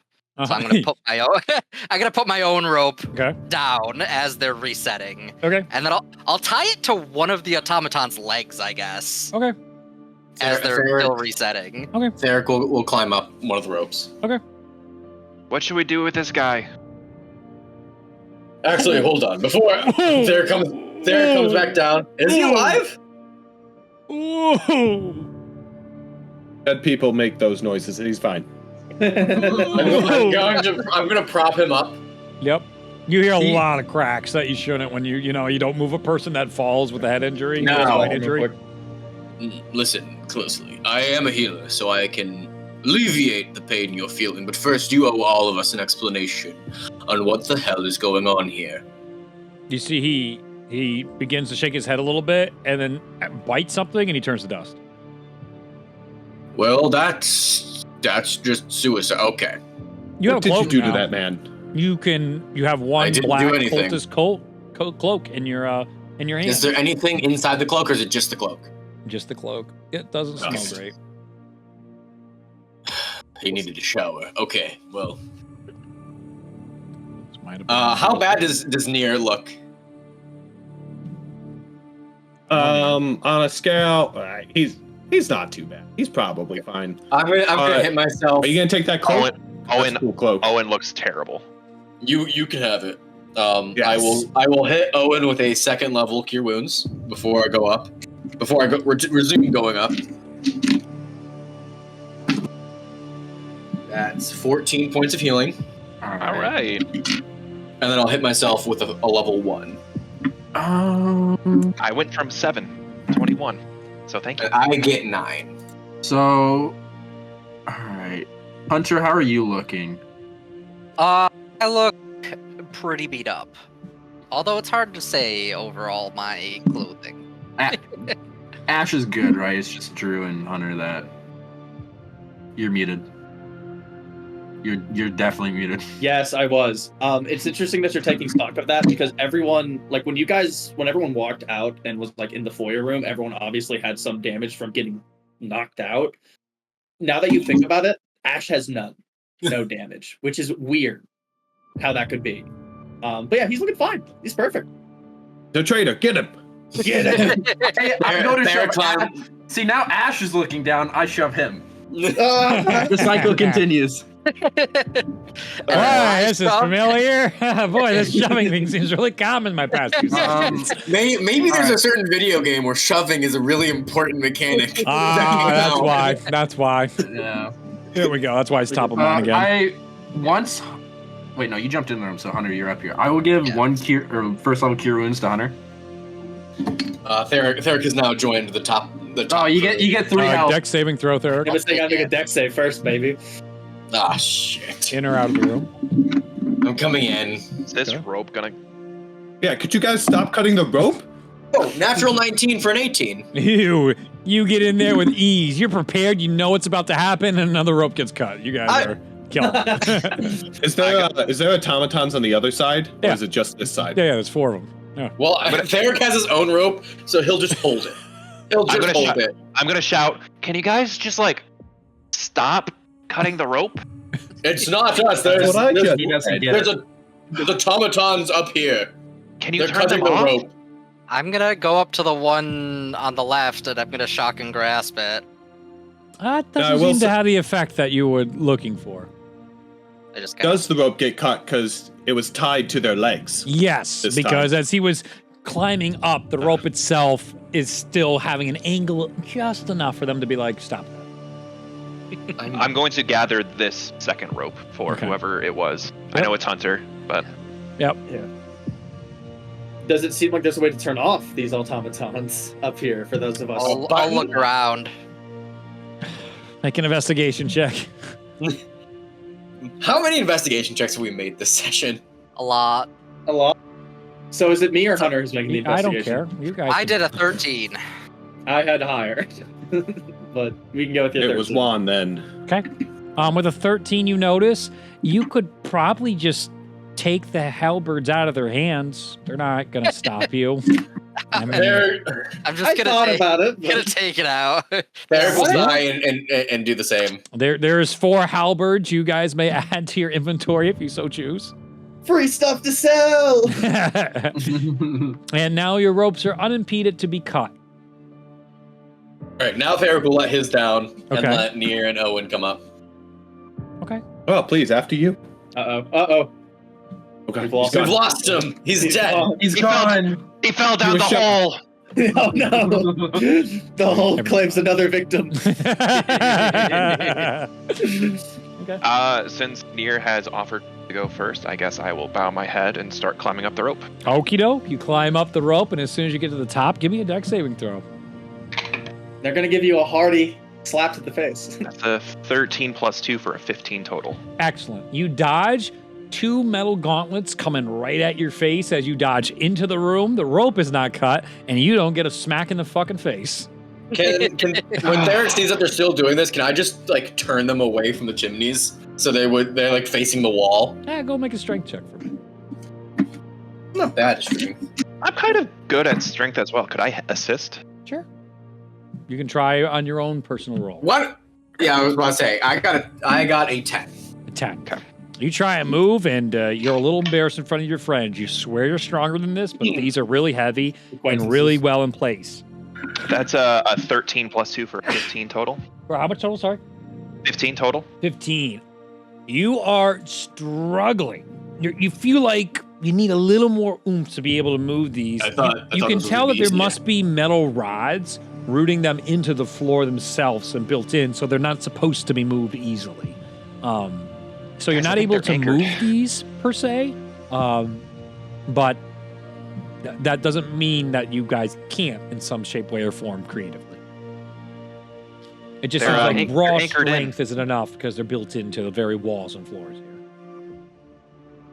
We also only have one of us down there, so we can. Yeah, I was about to say live we with it. can just Before Nier kind of goes up, he looks back, is like, and then he climbs up rather than going back to the point.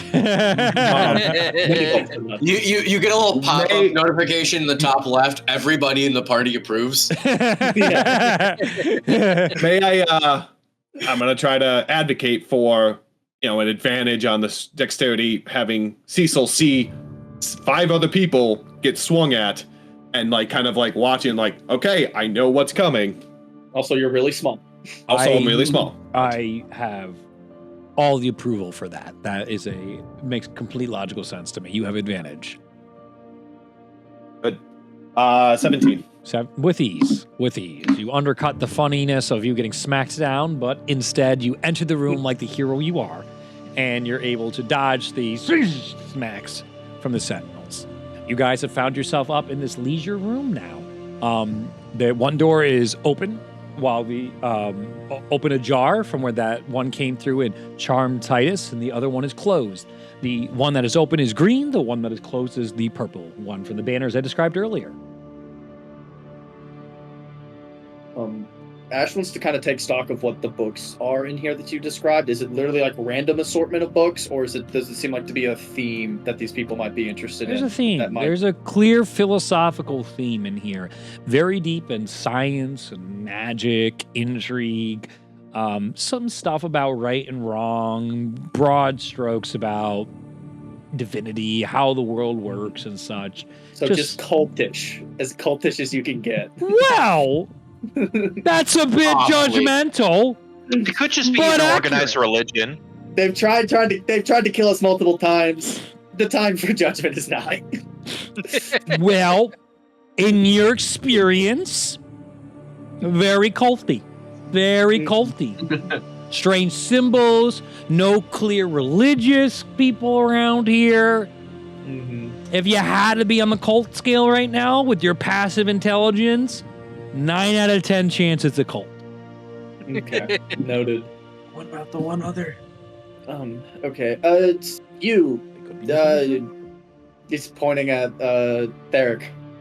Yes. I don't actually need this. He's gonna hand you back your healing potion. Noted. You know, the whole life or death thing really gets the adrenaline flowing, and that deals with really any headache you could run into. So, door number 1. Does anybody else want these halberds? No? I'll take All one. right.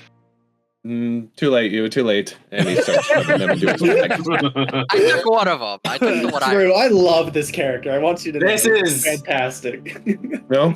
Nobody else? All right. I am gonna go up to Owen and just kind of like point at the one rope and then hold out my hands. Okay, I'll give him his rope back. I'll take it and stow it away. Now, what is that? Like 44 feet? Sure. If it becomes significant, you bet your ass I'll be on it. Otherwise, yeah, I don't care. All right, I left 2 halberds, so 2 other will- people can take one. I will definitely. Owen just casually picks it up after he doesn't get it after the guy asked for it. Just like, this fucking asshole. I have no need. I imagine he's grabbing the 2 that are in front of him, but there's the 2 on the other side of the room, and they just like walk over and take those ones too quick. Like, Ashton, Sorry, keeps his head. So where are you guys Ashton, going? Let's go to the open door, right? Okay. Yeah. The door where our favorite broke his neck dude came from. As The you green guys door or look the in purple there, door? you find this to be a lavatory.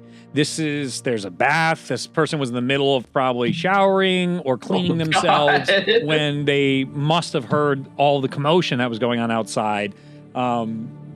There's mirrors, there's a sink, but it's well water. This doesn't seem to have a pipe system or anything like that. Everything is bathtubs, wells, buckets, and such like that.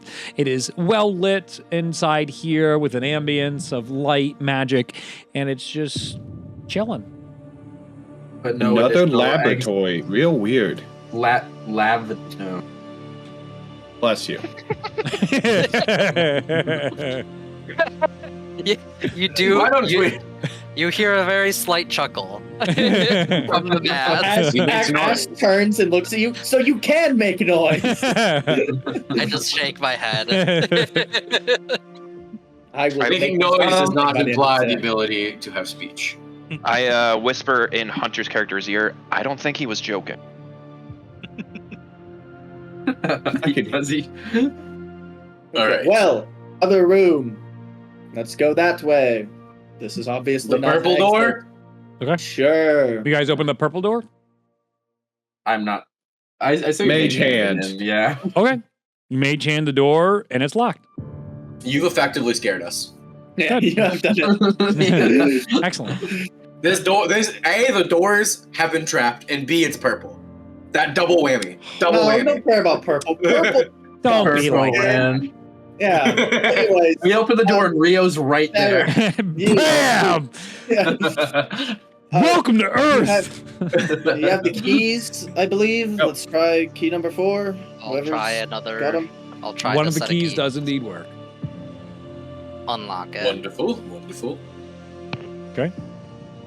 While we're walking, Mage hand. do you all have names? Yes. What is your name? I am Theric Woodfall. I'm Owen Hearthwood. Pleasure to make your acquaintance. Likewise. You can call me Near. Near. That's a good name. Finger gun. Behind here. Oh, this is Cecil.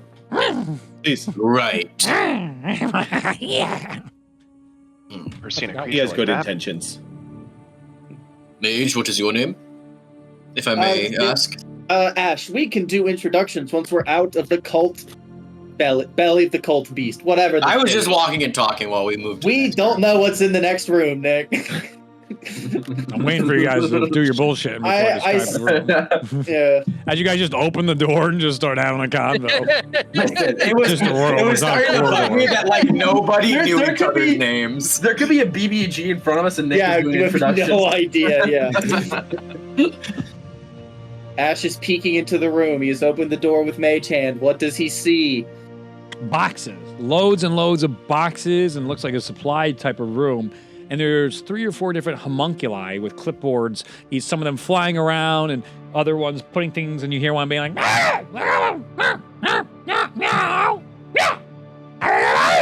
you see another one being like, and that is what appears to be in this dimly lit room. They look real familiar.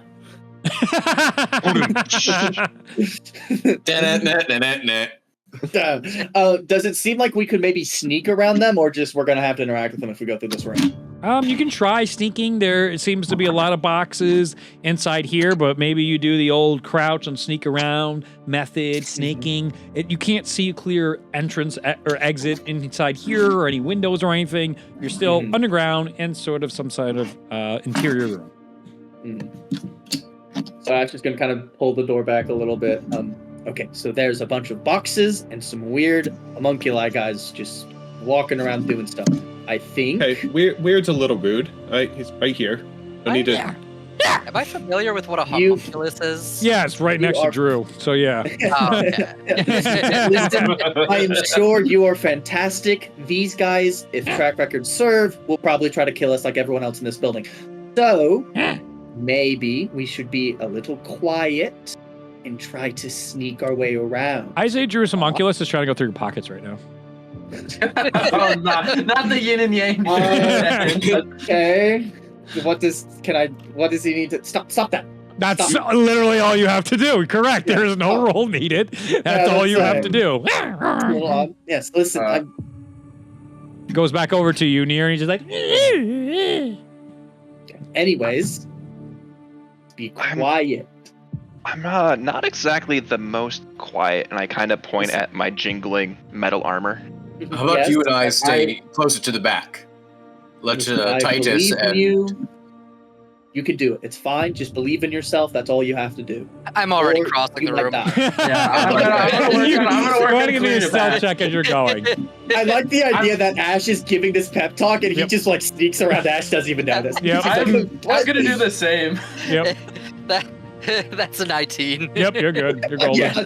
He's You're just doing on fine. the other side of the room already. He's like You waving just at look us. and you just see the white mask on the other side of the room. As you turn around, you're just over there. What did Titus roll? 22. 22. Again, you're sneaking in there now too. Ash has seen 2 people have already snuck into the room. Okay. As the rest of you now are like, okay, and you can choose whether or not you would like to sneak into the room or not. Both Ori and Titus, you can see one of the boxes that's being moved by a homunculus and it's trying to fly. It's like, and it drops it, it cracks open, and it just looks like soup. Just orange soup is everywhere. Just a box, crate full of soup. And it's just on the ground, and you see, and the other homunculus are like, yeah. And another one comes over and is like, just starts eating it, just putting his fingers off the ground.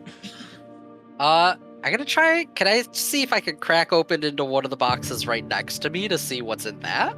Sure. As you peek into it a little bit, this one seems to have different food supplies in here, just general salts and spices. Does there seem to be an exit to the room on their side, or? You guys do see other doors, a singular door rather, deeper into this room. Are these guys doomsday preppers?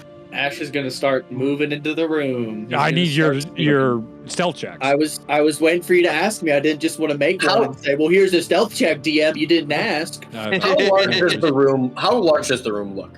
It's tough to tell. There's so many boxes, dude. It's so dense. Because right now, I think Theric is just gonna stay posted up by the door and like rush in if anyone needs like healing or is caught, but is otherwise Okay. Gonna not stealth for the time being because he also has jingly metal armor. Yeah, you're fair to do that. That's your choice. Yeah. Can I ask Mira's you a also logistic- going to try to stealth into the room and follow. Go ahead and him. give me a stealth check. Can I ask you a logistics question, Reed? Sure. So I'm like the reason I got the advantage thing is cloak of kind. It says you have advantage on dex checks made to hide. Yeah. That's not hide action. That's just stealth across the board when I have the hood up, right? Sure. All right. As of right Natural now, in 20 this for moment, 23. fine. Easy. Oh no, sorry, 25. Yep. Bad. No one's gonna hang out with Thera. Look at this guy. Right. All right. He's very tiny and Mr. Everyone's Mr. going through. These are stacked far higher than your height. Near you guys are able to stealth in here. Even a giant Leonin is very, even on 6 feet, but it's still a big cat person. Quiet. It's very much like a cat you've seen. The way he's able to put his paws down and crawl throughout here in such a stealth-based way. It's honestly impressive. The lot of groups, especially you or I, that has a free show to see this, and you notice him, though he's still stealthy. You almost lose him for a couple sections here and there, and you're like, oh, wow. You thought you were the most stealthy one here, but you got somebody to keep you company. That's pretty nice. You guys do see the door at the end of the other hallway, as now 2 homunculi are fighting over the spilled tomato soup on the ground. The other one is yelling at the other 2 to get back to work. And the 4th one right now is just sort of sleeping on top of another crate. All right, let's move Make him on. on way to the door. I'm gonna turn to Theric. You know, they're distracted. Maybe this is our. That's maybe this is our actually chance. that's exactly what I was thinking. While they're distracted, let's move. Go ahead Is and it roll just stealth bo- at disadvantage, you two. Ooh, but is there just boxes in this room, or are there like things around too? I will guidance Owen. Cloth, tapestry, boxes, everything seems pretty well stacked. But there's plenty for the eye to see. There could be more. Everything is pretty obscured. So that is... What he's thinking is, what he wants to do is, if there's like, since they're on the ground and stuff, if there's something like a pouch or a bag or something like that, he's gonna look at it and he's gonna cast his Hex of Scurry to make a non-magical object sprout legs and start running away to kind of get their attention and bring them away from the people that are about to walk, into the room. If he sees them, like knowing they're the last ones. Okay.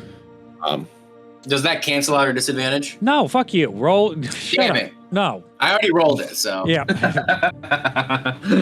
I was hoping. It affects Let me the hope. DC, you little bastard. What'd you roll? Let me have hope. I rolled a 10. 11 minus 1 for 10. Okay. Minus 1? You have nothing to do with Zahir. You get no hope. Damn. Damn. I rolled a 19 and a 3, so it's 4 plus guidance. But I need to re-roll my D4 because it just shattered in my dice tray. Oh, What? oh shit. What? You were the strongest person I've ever heard of. What? Yikes. I've never heard of a D4 shattering. Yeah, if all the Yikes. dice shatter, I wouldn't pick a D4. It'd probably be the last one I'd pick. All right. Yes, the thing sprouts legs, and you actually see a small health potion fall out of the sack that you can add to your inventory as the thing starts doing.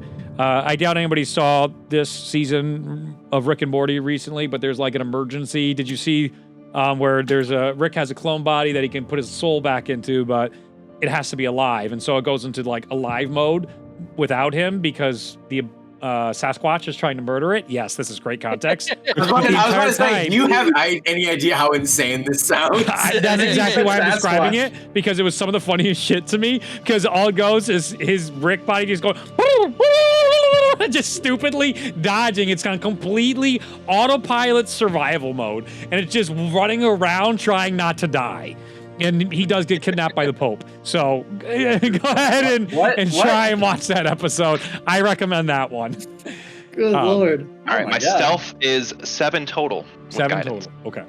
So as the group comes in. Hey, what fell out of the pouch? A small potion of healing. So whatever the lowest potion of healing is, you can add one of those to your inventory. That same method, no noise, but it just starts running with little feet as it goes, and you see the ones eating the soup are like, and they all descend upon it away as Theric being like, oh, I'm so fucking quiet. As you guys, all of you can hear like cha-chink, cha-chink, cha-chink, bumping the side of a thing. Oh, he's trying his darndest, and he gets in there, doesn't attract their attention as they're like, they're all smacking at this thing that just keeps running in a circle, even though it's a very predictable pattern. They're having no success with this. And then Owen is getting in there, and maybe initially they would have caught him, but thankfully because of the distraction, he's able to come through as well, despite knocking over like 5 things as it's really tight in here after Theric fucked up the place a bit too. So the two of them make an entire just mess of things as you notice in some of these pallets, some jewelry in some. There's some other types of crops inside here. There's some water inside some of these. Different supplies and rations and objects of interest are being revealed a bit here, but nothing that any of you guys have jumped on yet. Your group then is all together near the end of the room, and you guys can try to make your way out or deal with the 4 homunculi that are sitting trying to smack a pouch with legs right now in a pit of tomato soup. I think they seem pretty harmless. I think we just leave them. Yeah. Mage hand the door. Okay. Mage hand the jewelry. As Now you you're go to speaking mage Reed's hand the language. door, you can mage hand the jewelry. Yeah, go ahead and give me a dex check for that. As you mage hand the door, it's locked. Ah. I will. 13 dex. You're able to pick up a gemstone. You may add 1 emerald to your inventory. But is it cursed emerald? That's for us to find You should out. touch it with your hand. Yeah, you should touch it with your bare hands. Find out. Okay. Yeah, I mean, Ash it will does point touch it at with it. Mask Man. I will. Mask thing. Key ring. Unlock. See if I can unlock the door. The third key unlocks this door. Before we go further, I just want to make sure. Emerald is 1,000 GP. Is that the right size emerald? Yep. Damn. Loot the, Let's go. we should loot the Rich. room. Too late. We're going. Fair enough. Move. Peek into the next room. What do we got? Stairs that lead upwards. An ominous feeling of no return. Do we want to return to the tutorial area? This is your last chance before it is up forever. Your group is This is your horribly last underleveled. There is more jewelry, right? And Yeah. stuff. I just happened to grab one. Yes. I'm gonna keep. Oh god. Oh good god. Near, Here we alone go. in the room. What would you like to do? Here we go, baby. And the bag's still running around. They still seem distracted. Or have Oh they no, they got the bag and it's conked out now. They beat the shit out of the bag. But you know how much health the homunculus has. They're just there.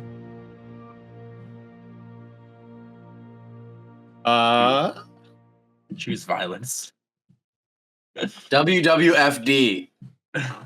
What would How far, Far do? how far is the door? The door's 5 feet from you. The homunculus are 5 feet from you. Ah.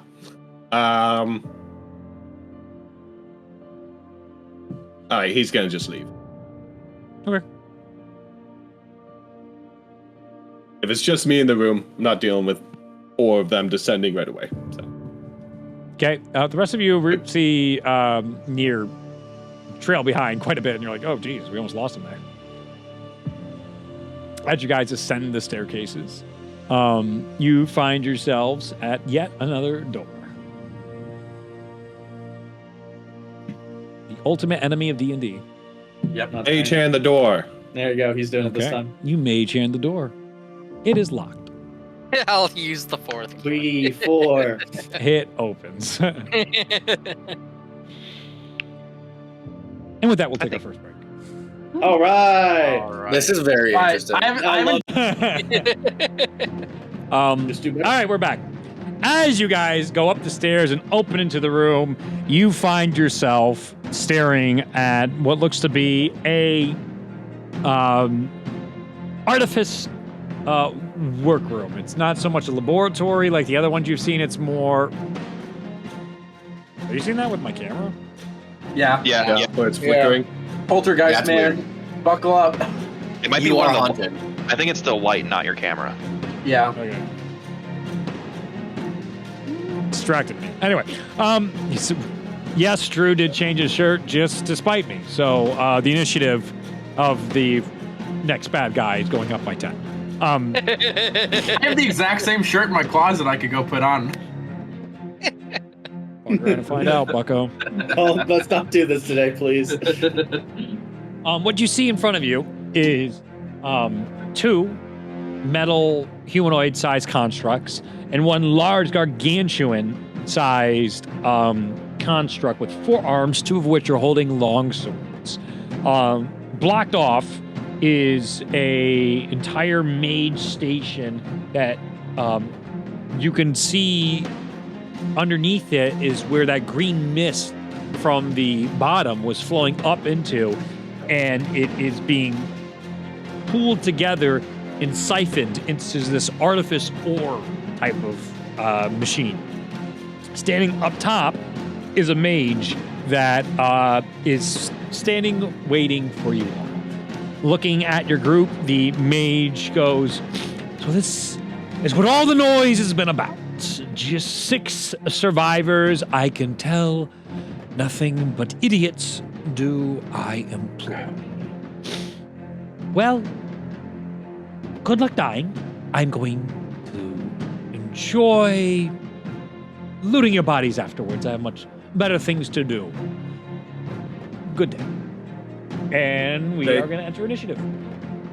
I want any like really cool roleplay moments where a character spills their entire backstory to not be recorded. Yeah, to be lost. And to the lost void to forever. time. That didn't happen to anybody recently.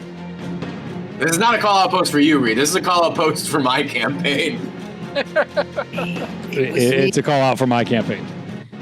Well, it wasn't intended that way. All right. Fuck. I believe in you. I think I'm the one well, I know I'm the one with the shield. I think that means I'm the bottom. That one. Yep. No. This is Juan. This is Juan. Hello. This is That's John. me. This is Leonin. This is Owen.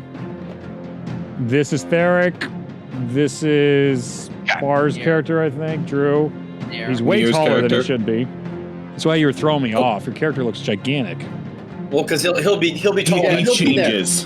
Yeah, he'll be there eventually. Oh, Hunter. Yeah. And then this one's Hunter. All right. So I'm in the mid back. All right. Yeah, you're there. Actually, I can do it nice like this. We'll do it. Okay. I Everybody will is stay in the equal back. footing, except for Ash. Ash is a tiny little wizard who'll go in the back. Yay! I love being the squishy Yes. wizard. All right. This is rigged. No, this is exactly what I need. I need to put all the bodies between me and them, which is you guys. Initiative time. All right. 2. So Your role is to 21. die for me. Owen gets to go first. Okay. Owen is here. Yeah. Owen doesn't know what he's doing, Let's go. so That's the best.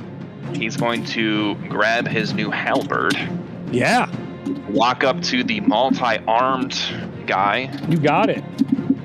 and just lay into an attack with a +4 to hit. Go So- for it.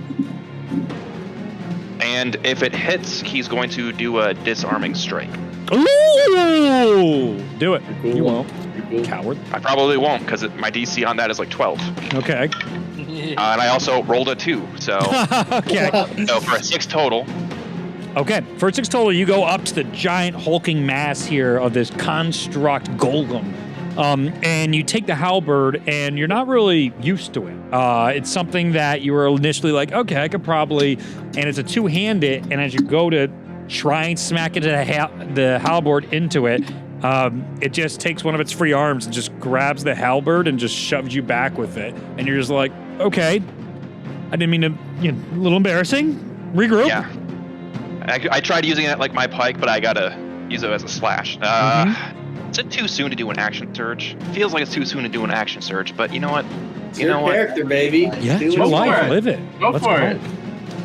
Fuck, let's action surge. Let's Action surge indeed. Try and actually get a hit in to try and disarm. You got it. That's an 18 plus 4.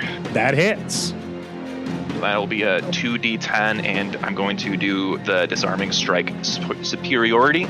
Yeah. So it needs to make a strength saving throw of D12. Okay. It makes an 8. So I disarm it. You see one of its swords clink, clink down to the ground as it loses one of its individual swords, and it takes how much damage? 8 plus 2 slashing so 10 slashing. You got it. Okay, let's put that down there. You go up to it. You disarm one arm, I'll say by cutting it straight off. It loses one of the arms holding the sword, goes down to the ground. There's no cry or howl, just a string of gears now exposed to it as it crunches ever closer towards you. As I don't know if this is bonus action, as interact object is always different. Can I use my halberd to hockey stick the dropped arm across the room? Or would that be a full action? I think that's a full action. I'm Okay, going to rule that one then- to be a full action. Fair enough. Then I think that will be my turn. Okie doke. Next up is the mage. The mage is going to drop down and seem to finish whatever ritual is going on, and all that green glow shoots up into an orb that's floating above this right now. And that'll be his turn. Next up, you guys are at 17. So, Ori, it is your turn. I'm gonna move a little bit into the corner just to kind of spread out a little bit. This corner here. Yep. Okay. I'm gonna pull my crossbow off my back, and I'm gonna remove my left glove. You see kind of a flash of light blue skin, and I'm gonna drag the side portion of my hand across what appears to be a razor blade on the top of my crossbow. As my blood drops, the entire front of the crossbow where the arrow is starts crackling with lightning as I activate my Crimson Rite for Rite of the Storm. Yeah. Water. And then I'm gonna make an attack against the big one. Go for it. That's gonna be only a 12. That hits. That is indeed its armor class. Okay. So that is gonna be As your lightning arrow shoots off towards it. That is gonna be 14 piercing and 1 lightning damage. Okie doke. It is looking really rough as you guys chop off an arm and one arrow pierces right into the actual mechanism of it, and the lightning zaps around. You hear gears start to swirl in overdrive or stop altogether. Soot and dust start coming out. You get that smell of burnt electricity coming out of this individual. Yeah, it's looking a little beat up. Anything else? That is it for my turn. Next up is its turn. It is not it. The golem's turn. I was like, no. The golem is going to try and make 2 attacks against Owen.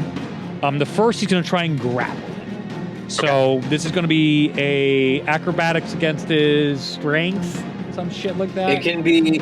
He uses athletics, and then Owen can either use acrobatics or athletics. Okay. God. That is a 6 total. That is interesting. 6 total for him as well. So I never thought we'd get this far. Tie goes to the defender. I think so. Yeah. Okay. Yeah. So Nothing it's ugly. changes if it's a tie. the grapple comes in, but Owen's able to sidestep it, and as he sidesteps it, the remaining sword hand tries to come down on him. That's going to be a 13 to hit. My armor class is 18. Oh, no, sir. You pull up your shield and clanks right off your shield. With that, his bonus action, he is going to stamp onto the floor, and I need Titus, Owen, and Theron to give me dex saving throws or be knocked prone. Uh-oh. I don't like that. 13. Okay. Oh, 15 for 14. Okay. Owen? Oh, sorry. I forgot that was my name. So that's 9 plus 2 for an 11. 11. So Owen's the only one that fails. He is knocked prone. The other two are fine. After that, it is Nir's turn. Initiative order 12. Yes. How far away is the mage? We can still see him in the Yep. like through the grate. Yep, 5, 10, 15, 20, 25, I'd say. 25 feet away. Okay. As long as it's within 60, that's all that mattered. Yep. So Nir is going to take a look at like all the constructs and stuff and see the mage, and he's going everyone, you kind of start to see him starts pulling, like it seems like out of the air, like pulling things kind of towards him, and then kind of like flicks them away, and he's casting a hex on the mage of evil eye. So if he can roll a wisdom save. You got it. Probably pretty good at those. He's got to fail the figure wisdom out. save, though. Yeah. Okay.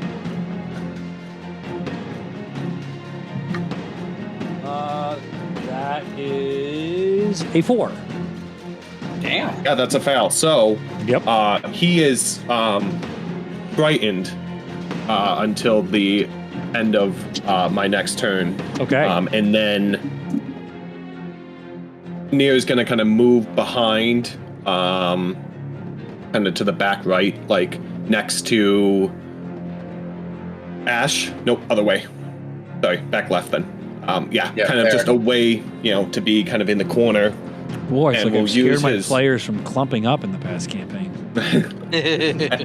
And we'll use his bonus action, and to kind of mutter under his breath, and what the mage hears is just like this ear-racking screech, and it actually will extend the frighten for one more round.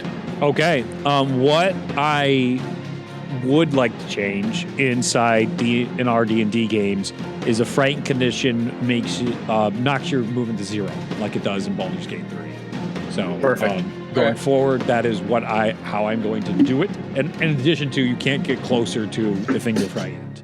So those are currently how I'm going to run it. If I see any reason to change it, I will. But I think that adds a lot more to the frightened condition. Okay. Next up is an automaton. This automaton is going to move 5, 10, 15 up to you. All right. And first, it is going to try to disarm you with a bonus attack feature. It is going to have to make an attack roll against you to hit, and then you'd have to make a saving throw. But it rolled a natural 3, so who gives a shit? Let's move on. Now it's going to attack you and try and do just a normal bludgeoning damage from its cannon. Good old smack. That's going to be a 10 to hit. Does a 10 hit? Does not. Boy, I am way too nice with my opening encounter, let me tell you, and I am rolling like crap. So then he goes to punch out, and you just dodge out of the way of that nonsense, and you're like, this is easy, predictable movements. Okay, that'll be its turn. Let's see. So next up in the order We did those 3. So next up is 5. So Titus and Ash. It is both your turns. We'll go with Titus first. So, off rip, I'm going to use my bonus action to cast Divine Favor on myself. Okay. And once that goes through, you'll see Titus whip out his longbow, immediately cue up a shot to aim at the, I guess now 3-armed automaton. Yeah, go for it. That's a word I'm not going to attempt to re-say. But yeah, Okay. I'm going to make an attack. Go Big for it. man. Fuck. Math is hard. 13 to hit. Hits. Alright, let me roll damage. So I'll get the 1d8 plus 5 from base longbow and then 1d4 radiant from the Divine Favor. And where's my d8? There it is. Don't break Fuck it. me, man. 6 on the default. You're level 3. I know. Yeah. I rolled a 1. We are starting over. So 6 on the base damage, 4 radiant, so 10 total. As the radiant explodes out on it from your ranged arrow attack, you strike at its heart, and you see the entirety of the automaton collapse before your group as it is destroyed. All right, and I think with the remainder of my turn, I don't have an action or bonus action left, so I'll use my movement to kind of move right and kind of stay just right over Owen's body, just in case somebody comes. Question. Yep. Did the larger automaton appear to seem like it had reach? Like a... Yeah. Was it when it was attacking, did it seem like it was within range of the other automaton next to it? Sure. As a reaction, you hear some muttering from the back corner. I'm gonna activate my my blood curse of the fallen puppet. Okay. So when it drops to 0 HP, when a creature I see within 30 feet drops to 0 HP, I use my reaction to force that creature to make 1 weapon attack against a target of my choice within its range. Okay. So it's gonna make 1 attack against the other automaton. Fuck. That's a 14. That'll hit. As it's dying, it just reaches out. Okay. That will put it on death's door. Very good. Very good. So let's see. You're gone. And then this one is down to say that. Okay. Okay. Cool. Nice move, though.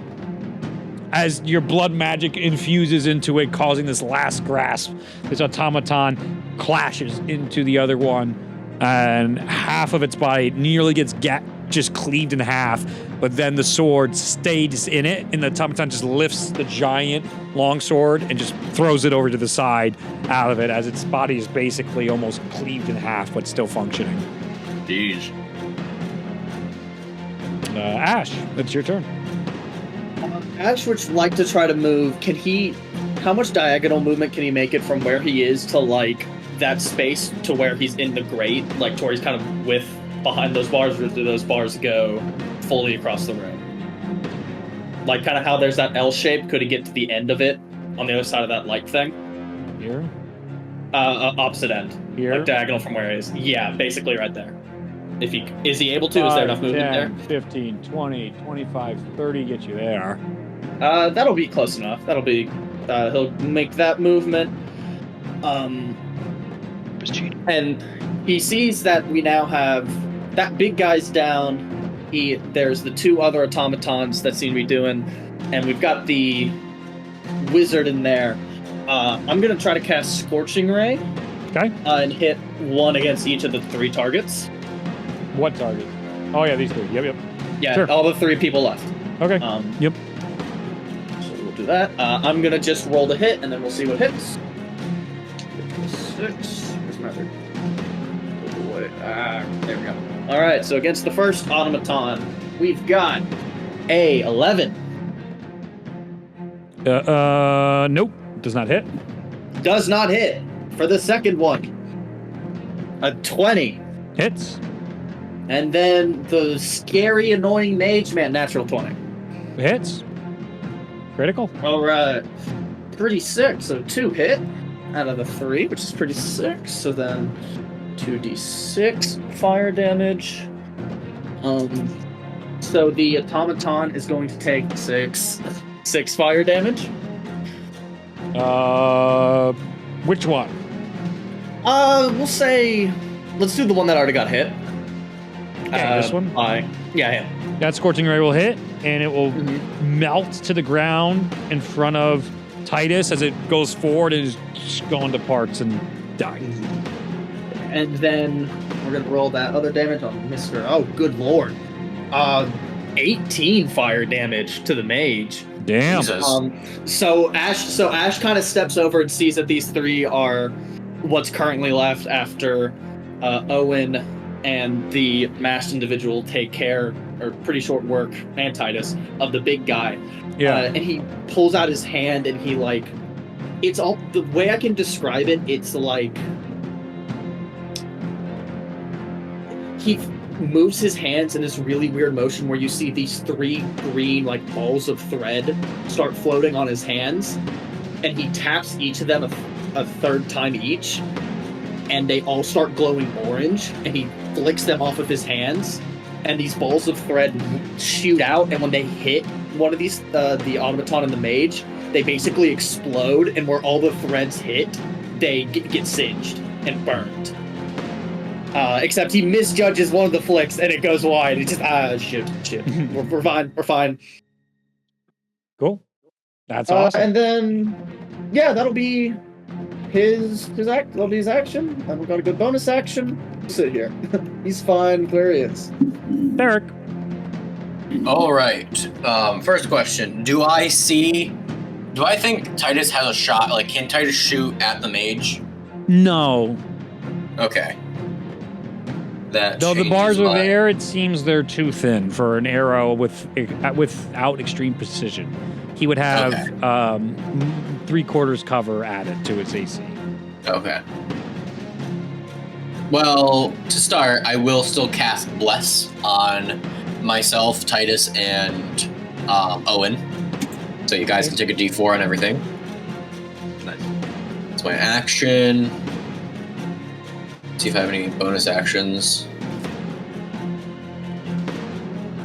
Not really. Then I'll use, instead of giving Bless myself, I'm gonna give it to Arai. And I'm gonna shout out, Masked One, finish the job. And I'm going to use my Voice of Authority to allow him to make a reaction attack against the automaton in front of him. I have already used. He already used his reaction. Ah, damn it. Okay, I'll just command Titus to shoot him then. Okay. So Titus shoot the automaton. I will shoot him. Since cool. I forgot you used your reaction. Yeah. 24 to hit. Hits. Damn.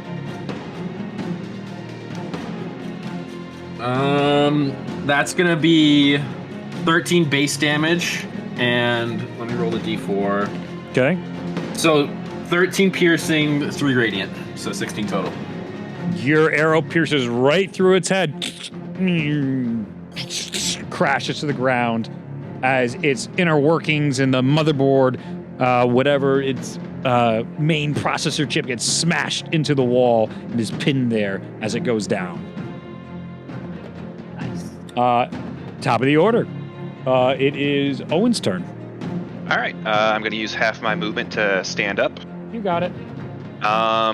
Since the halberd has reach, Yeah. does 15 feet get me close enough to try and make attack against the mage? Because the mage is the only one left, right? Yep, you can try. 5, 10, 15. You can try and make it through, but it seems extremely difficult with the bars. fencing around here, but you can try and make a thrust to stab. Okay. I can't really tell from this camera angle, but if I were to dash, would I be able to get around the fence on the side closest to Owen? No. Or do So I have to at go this around? point, Okay. there's no way to get around the fencing here. I just didn't go put more fencing up. This is Yeah, I got you. like all enclosed in. To the wall. Got it. Besides this size with the machine that's here, but otherwise, this is indeed an enclosed area. Okay. And how sturdy do the bars look? You know, they're old. And now that you ask, they definitely haven't been upkeeped over the years. Okay. I don't know how physics work, but could I use my halberd as like a lever to try and like wedge it and pull the bars Sure. down so people can get a better shot? Absolutely. Make a athletics check. Athletics, and then I will use that D4 from Bless. Yeah, Yeah. absolutely. Yes, sir. That's a 7 plus 4 plus an additional 4, so 7 plus 8. 15. You jam that halberd in, pry it open like a freaking can opener, and you create a nice wide circle, unimpeded, for individuals to shoot through at this mage. He's about to get gunned down. I think that's just my turn. Terrific. Okie doke. And next up is the mage's turn. Teleports away. Oh, that's right. It has the can't move. He's gonna misty step because he can't walk. He's gonna misty step here, and you're gonna hear him go to your group, look at you all in the eyes, and be like, "What? What in the hell is this? What is this random group of people? Powerful as you? What are the chances?" And he's gonna cast Cone of Cold. Uh-oh. As a reaction, Fuck. Nia is going to cast intrusive thought. So make a wisdom saving throw. Oh, I love this. I love You got him contemplating right now. There's nothing funnier than just as a reaction. Think negative thoughts. I don't know where I put my measuring circle. So you said wisdom saving throw? Funny. Yep. 18? Okay, so he passes, so nothing happens. Okay. So, We're all 5, dead. 10, 15. My ass is about to get frozen. Yep, I'm. Yeah, I think I'm gonna get pretty icy here. Or I might just be out of range. No, it's 30 foot, right? I'm eating this shit, Oh. gentlemen. Stay frosty. Yeah. Great, terrific. So 5, 10, 15. Distance-wise, he can hit everybody. It's more of a question of the angle. Yeah, it's more the question of can he finagle it to where it gets all of them. Yeah, Get a see, that's collateral what I like wanted to he's. measure. Yeah, no, Hunter's character's gonna be fine. Nice. I can get everybody but Nice. Hunter's character. So everybody give me a con saving throw. Ah. Constitution. And I'm 22? no longer blessed because I use that. Oh, No, you're still 22. blessed. Hey, No, you're you're still still blessed. Yeah, he's got Wait, a concentration, baby. Is bless plus 4 or plus 1d4? 1d4. 1d4. That's what I thought. Okay. So 17. 25. Save. What was it? 14. 14 does not save. 21. Save. 23. Save. I'm probably still Come on, going to make a everybody concentration. saved. Bless is so good. I love Bless. I'm going to be saying add a d4 a lot this campaign. Hell As yeah. you should. I'm a little scared, gentlemen. This is gonna hurt. I hope you brought a big coat. My frail wizard body will not handle this one. Cone of Cold Session 1. Yeah. No way to open it up. Who would 24 do that? points of ice damage. Half many? as much on a save. Oh, they're Alright, how many? fine. Well, I have 24. 24 HP. Thank God I succeeded. Nia goes down. Oh, it's a normal campaign. I have to make a concentration check for Bless, Yep. so I got to get above a 10 on my Constitution. He's also no Above a longer 12. frightened. Well, yeah, it's half the damage. Yes. So it's a 24, so it's higher than 10. Well, so. but I only took 12. Oh, yeah. No, it's 10. You're right. Sorry. But I rolled a 9 anyway, so I failed. Okay. Well, I don't even know why I'm talking. Okay. So Bless is no longer up. Bless fades. He's also no longer frightened since I went down. Okay. I assume. I mean, Yeah. that's how spells work. Makes It sense. says to the That end of makes my next turn, but Sure. That's fair. All right. Everybody else still up? Everybody else good? I'm still up. I guess. Cool. Good is a Relative- strange word relative for term. it. Yeah. So explosion of ice out of this mage's hand, but you can tell that scorching ray set him quite on fire as and you've stopped him as a glowing green ball of energy is still above the cauldron. Whatever he was doing has been interrupted by your guys' incredible success in the first couple rounds of combat. It is the end of his turn. It is now Orai's turn. All right, we are gonna take a shot at him. Okie doke. That is gonna be. Does a 26 hit? Yeah, 26 hits. Damn. The ranged characters are going hard. They took the archery fighting style. That is gonna be 11 piercing and 2 lightning. How do you want to do this? Hell yeah. Just a very quick, subtle, like, he unleashes this big blast, and he's just like, haha, I got the jump on them, and then just like right through the throat, he's just like, oh. And then Down he goes. Your group survives their first encounter with one of your teammates down at the moment. Theric will immediately rush to go healing, cure wounds him. Okay. You. So wait, is Drew the only one down, or did Owen go down as well? I'm good. Yeah. You're good? Okay. Everyone, yeah. So Nier gets 6 points of healing. I took a gross amount of damage, but I'm still standing. I will pump a first level cure wounds in Owen. Thank And you. I'm out of spell slots. Hopefully I roll better than I did on Hunter. So the room begins you to get fill 10, you get 10 HP. 10 HP. Ooh, Yeah, with thank you. all sorts of mist. As you get back up for all your healing that you guys were able to do in this moment, you see the cloaked figure once again standing. Hunter's character, Orai. You see him standing right by that glowing orb, but above it on the stand. The rest of you are able to see this figure as well.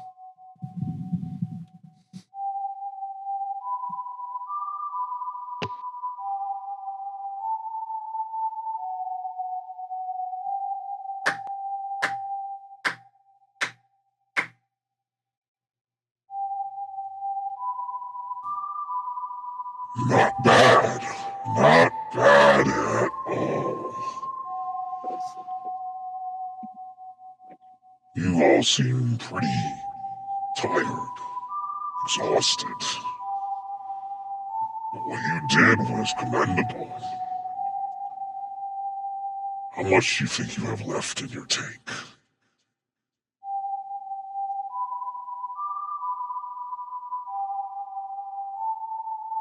not a lot. What in the name of the gods are you?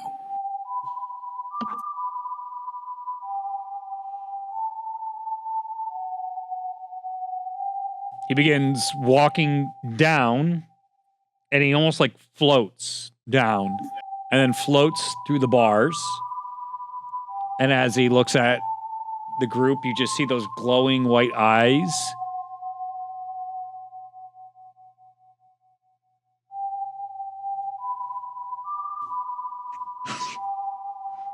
Come find out. We are an initiative. Oh, shit! Oh, shit.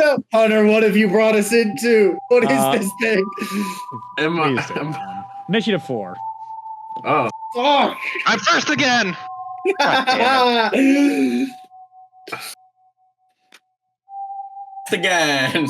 God damn it. Well, thank you for healing me. That will let me survive the first round.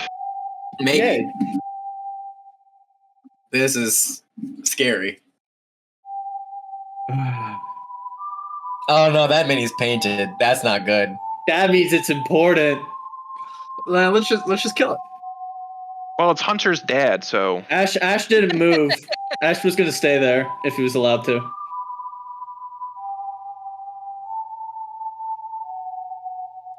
This guy's scary. I don't like him.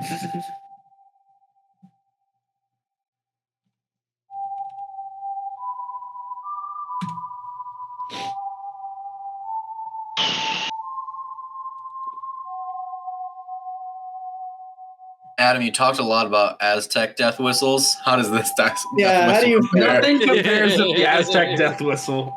I'm telling you, man. You should have asked for. You should have asked for one for him. It would have gone hard. Don't worry. I thought of something. There's a Is reason this- I did not.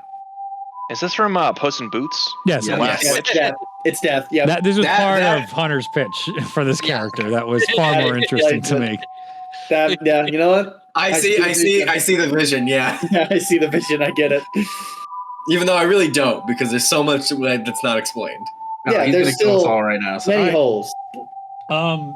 First up, This thing. well, we were initiative 4, Yes. so Owen gets to go first. Oh shit. Right. I'm in the bathroom. Does this guy have any weapons? Yes, a scythe. Looking at it, is it like attached to him, or is it like in a hand or anything? Just holding it in All his hand in his cloak with his glowing white eyes. Fuck. Is it a scythe or a sickle? Scythe. Okay. All right. Well, It's not a Yes. 1-to-1. I will get in range of him. So with the halberd, that's 10 feet. Okay. I try and disarm him, or do I try and goad him? You're within 10 feet. Yeah. Okay. And don't. I guess I'll try and disarm him again, Okay. or I guess I'll try to disarm. Sure. Give him one of those coins. All right. If I hit, I'll burn that. That's an 8 plus 4, a 12. Yep, 12 to hit. 12 hits. All right, I will do D10 plus 2 worth of damage and try to disarm him on a strength DC 12. Okay. 6 plus 2 for 8 slashing damage. Okie doke. What is that? Oh. 14 for the save. Yeah, he saves. Okay. And you said how much for the damage? That was 6 plus 2 for 8 slashing. 8 slashing. You feel like slashing isn't as effective as you cut through the robe. It just like there's like a mist effect to it, but you feel like you hit something. Okay.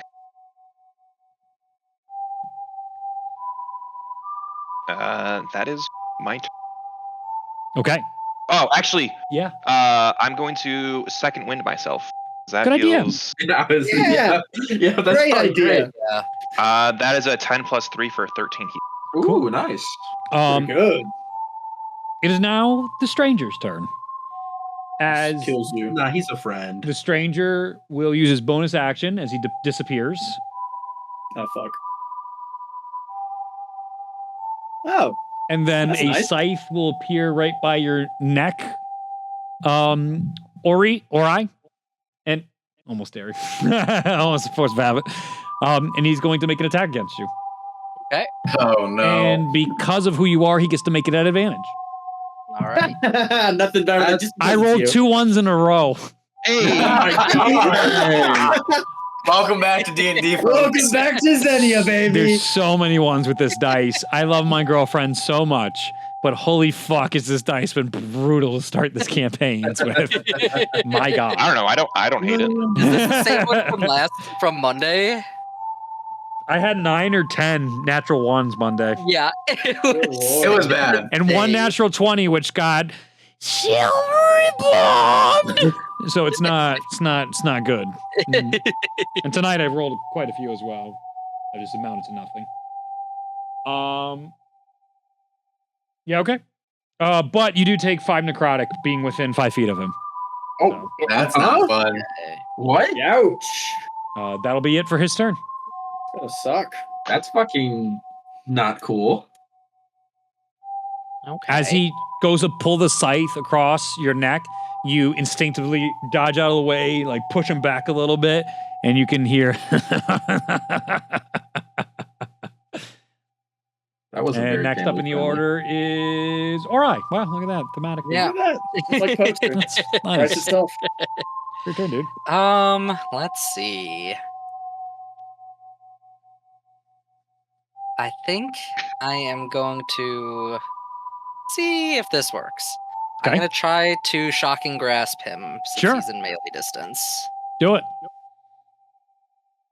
That is unfortunately a natural 1. Okay.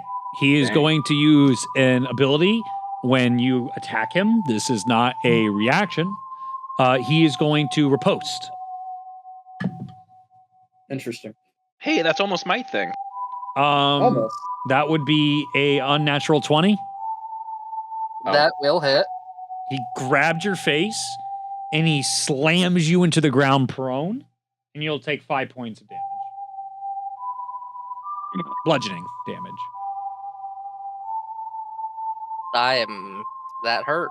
Yikes. I bet. Yikes. Okay. That's all I can do for my turn. Sure. End of your turn. Titus. So I'm gonna do the fighter thing too in second wind immediately. Okay. So Titus will kind of take a second to Lays that collect moment. himself. Where is my? I cannot find dice today. So I'll get 8 + 1 HP back, so it'll bring me up to 21. Okay. And then would my divine favor still be up? Did we broke initiative? We But did it's broke been- initiative, so I'm saying you lost it. Lost it. Okay. So I'm going to. You already bonus actioned for your health. Yeah, I know. I'll just make a longbow attack against him. Go for it.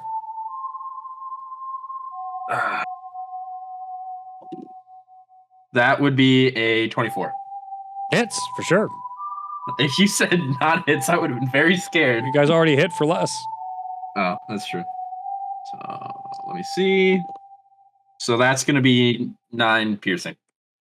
As the arrow goes through the mist and distorts his image a bit, you see it's not as effective as you would think a piercing damage shot would be.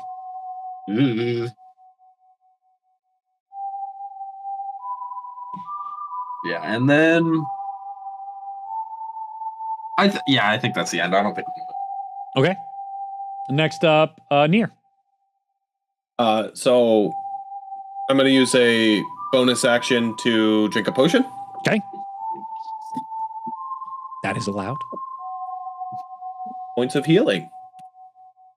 And then I'm gonna cast a spell. So what everyone sees is like, again, it's that kind of like weaving with his hands, and a black kind of mist goes out and does a dexterity saving throw. You got it. That's going to be an unnatural 20. Yeah, so that saves. I don't think Math is anything finally else evening out, happens. boys.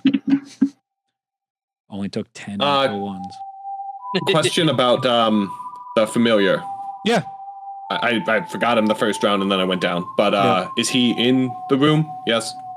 Up to you, man. If you want him to be in harm's way, is basically your choice. Oh God. Can always come back. So yeah. He'll be in the room, and then he will. Sorry, now I'm looking.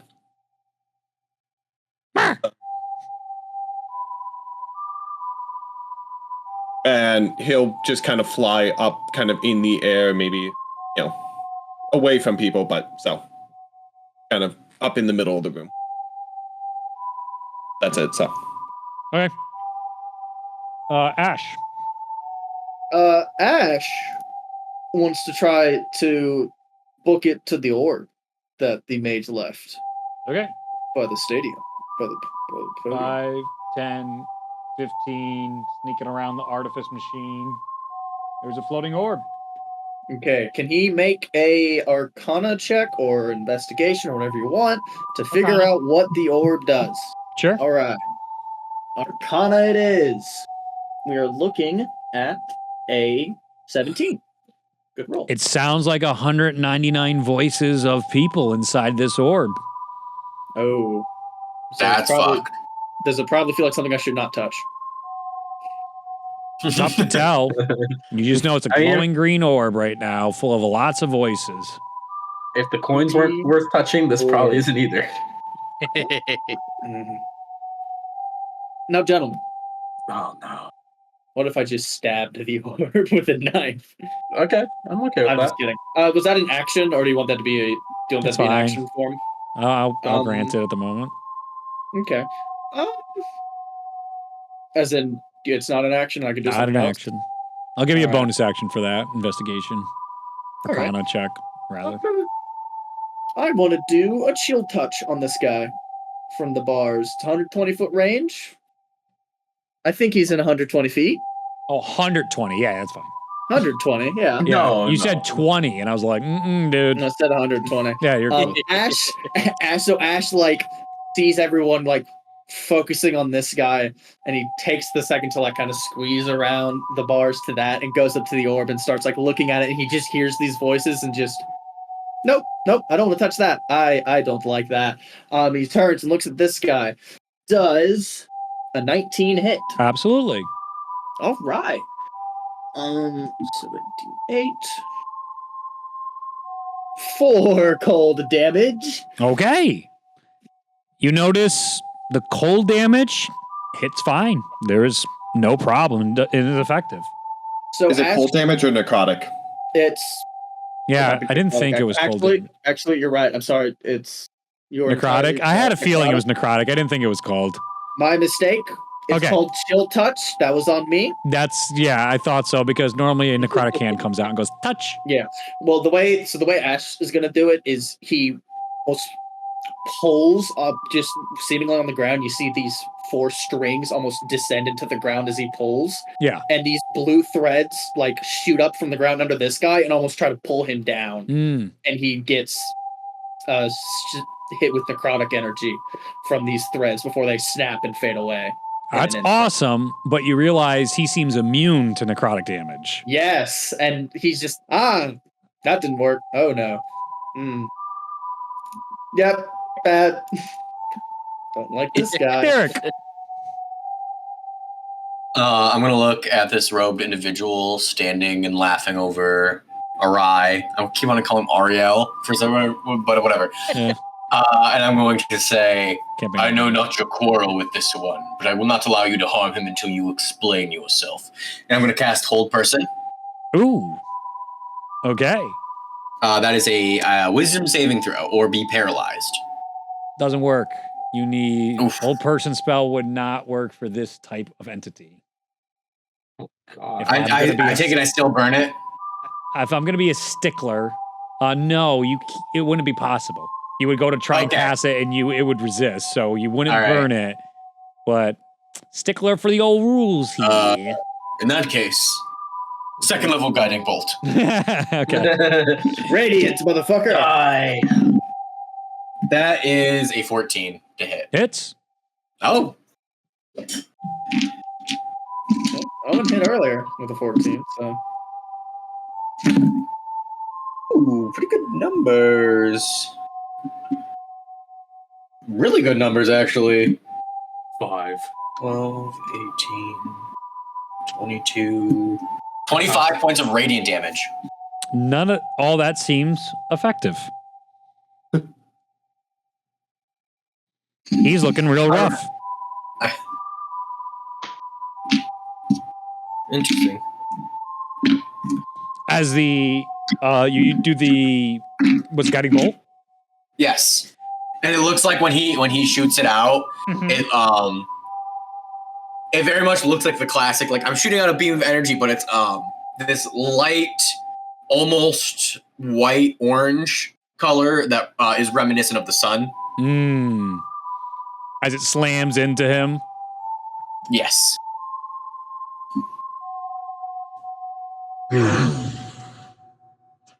I recognize that quarreling energy anywhere. Damn right. Feist. Top of the order, Owen. Okay. The fog thickens. All of you have disadvantage on any visual attacks that you need on him. Oh, God. At the end of the round. Unless you were standing within 5 feet of him. I see the mechanics here. I see the mechanics. That's a cool mechanic. It sucks. It's cool. I have a mechanics question. Sure. So I have a maneuver called bait and switch.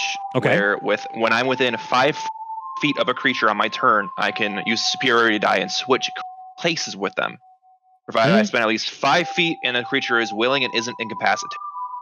Can I do that on Hunter's character? All of that sounds fine. Hunter, you're just prone. You're not incapacitated. Yeah. Yeah, as long as you have a good idea of where he is, I don't think you need to make any rolls. Yeah, I think this is all above board. You just have disadvantage on... You still make an attack roll? So that is just... that's without the attack. Yeah, if it's just a feature, then it absolutely works. Okay, I have to get up to Hunter, and then I'll burn that and end up within 5 feet of, I guess, his dad. I don't know. Dad. And I guess that's what it's going to be for the campaign. Fascinating. I was curious what the nickname would be, and that was a quick one.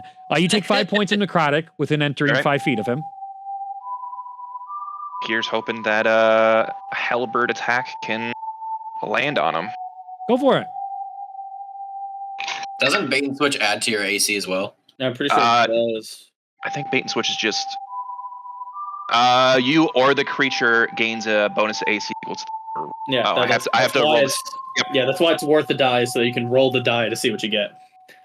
Let me roll that real quick. So that's a D8.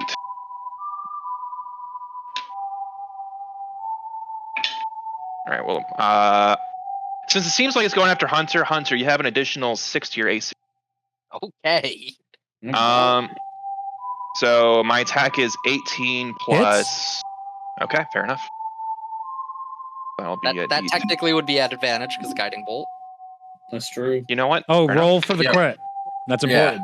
No, because that would be a natural 1. Yeah, so no, it's sir. 18. Okay. 18. So Still hits. we're gonna. That is a 9 plus 2 for an 11, halved because it doesn't like or it resists slashing. Yes, it is really, really hurt. As you cut into the mist, you can feel bits of it almost dripping off this individual robe, and its image itself starts to become more blurry and distorted, and it doesn't keep its figure as much. And I think that is everything I can do. Good, good. But maybe use a different weapon. It's so ineffective. Seems to be doing a good enough job. It is now the mysterious figure's turn. It is once again going to disappear. It is going to reappear and put its hand on Theric's shoulder. There you go. You're going to be quite a problem if you keep bringing everybody back up. Let's see how tough you are. It's gonna make a spell attack roll against you. Oh boy. 18 to hit. That matches my AC. Okay. First take 5 necrotic because you're in range. I now have 1 health, so You're you going will down. down me. Okay. You will And down the me. other one is within 5 feet as well. I was gonna say far. Near. Near. The You take 5 opposite. points of Yeah, necrotic. did you get the bit yet, Reed? If Lord Faro was here, we'd already have won. That's the go. Near. You would have noticed this dude like fucking at the start of the dungeon. You know what I mean? Like, Hey, there's a weird mist guy with white eyes. That'll be 18 points of necrotic. yeah, no, I'm fucking out like a light. Nice. Since a creature has gone down within it, it now gets another attack. Oh, It's going to attack that's near. That's a fucked up mechanic. Oh boy. Near. That's a 26 to hit. No, that hits. You see the scythe goes up and into you, and as it stabs into you, it doesn't pierce your flesh, but you feel it hits something else inside you. 18 points of force damage. He goes down. Oh, he gets to make another attack. He gets to make another attack. Another attack. Oh That Cone boy. of Cold set this dude up just to fucking team wipe us. Yeah. He reaches his hand out, which you can't see in the fog, Titus, and you feel an awful chill on you and a coldness as he's going to make a ranged magic attack. Natural one. Your fun ends here. God. Don't fucking jinx it, man. Stop doing that. One Stop it. body drops. 2 body drops. 3's to come. Okay. That is the end of the mysterious figure's turn, and is now Orai's turn. Hearing the crumpling of my allies. For sure, you hear the armor clanking to the ground and a body hit. I'm going to use half my movement plus 5 feet to kind of dodge roll up to my feet towards the door. Okay. Our hero. And I am gonna take an attack at disadvantage in the direction I was hearing its voice. You got it. Which is your head, by the way. You're not actually hearing it from a place of origin. All of you are hearing this in your head. That's still a 19. That's gonna hit, dude. Damn. All right.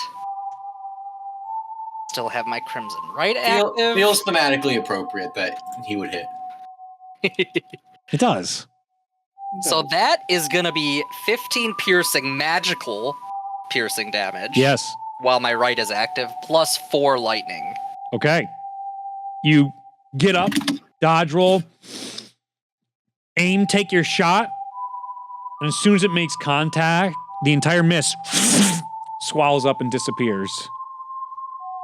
The figure is no longer there.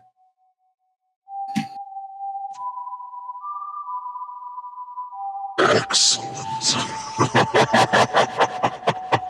Very good, alright?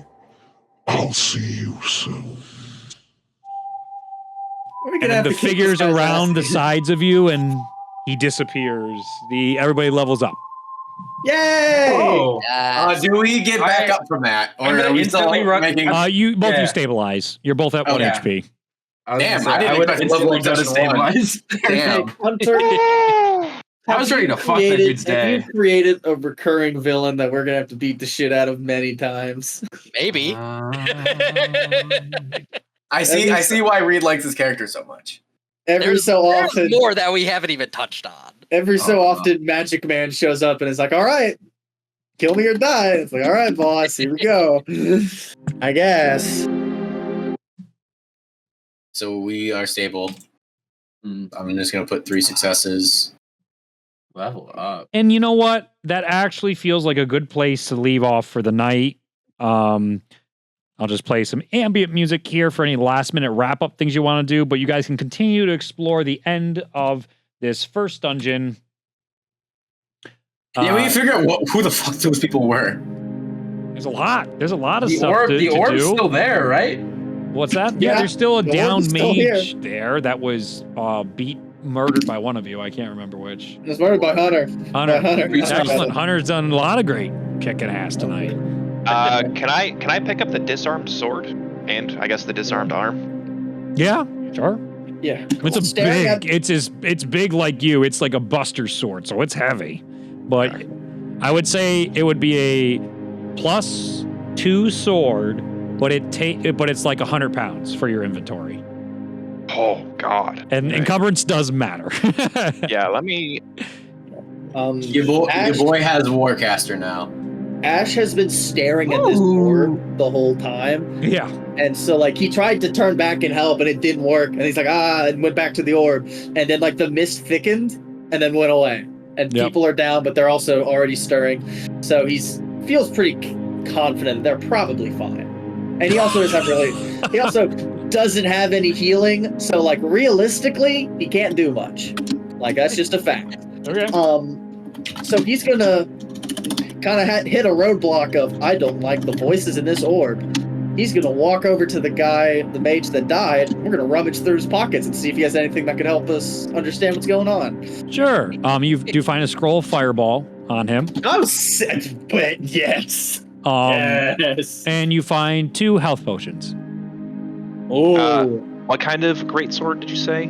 I was gonna say, I said +2. It's not something that's probably typical to D&D Beyond. You'd have to additionally put 100 weight with it. This is I can customize it. I was just trying to figure out. Yeah. So it's a +2, so that's really fucking good, but it's normal. So it's a normal longsword. There's no extra magical damage. It's just whatever normal longsword damage is, +2 to hit, and then you have 100 pounds of weight.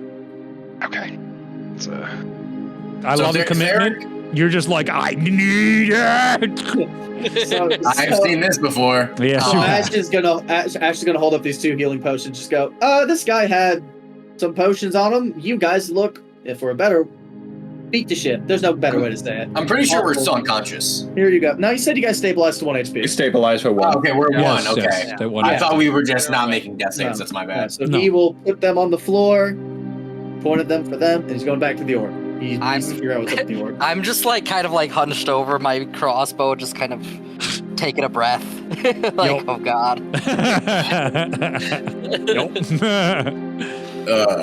You, masked man. I lift my head. You've got some explaining to do, I believe. They're not going to talk. They don't speak, apparently. You can explain without speech. The written word exists. But we need to know what that entity was. Kind of look down.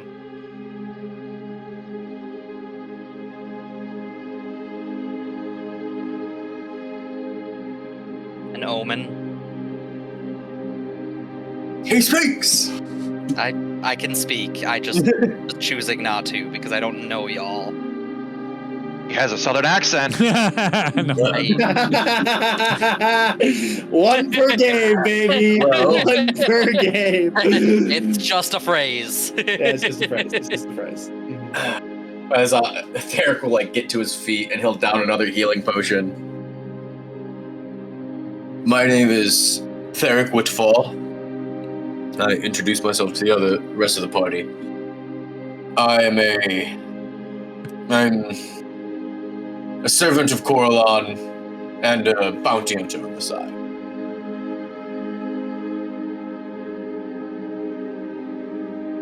When you say an omen,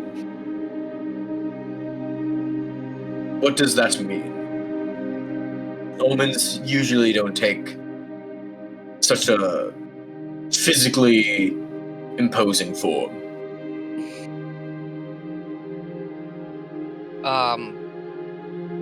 Well, for starters, and I pull the back of my hood down and the mask off my face. And you see a blue-skinned individual, humanoid looking, with a like a light, not quite a pink, but like a light purple mohawk of hair. Okay. For starters, my name is Zorai. Good to meet you. Good to meet you as well. And I'll be honest, I'm not 100% sure. I have a feeling of it, calling it an omen. That's the best word I can think of for it. Fun. Seem to know who you were. Which is odd, because it's not like I'm not like a known presence in the world. I'm not famous or anything. Yeah, I don't know. Genuinely, it's vexing to me, but it is what Ash it is is. still with the orb. He's going to shout over.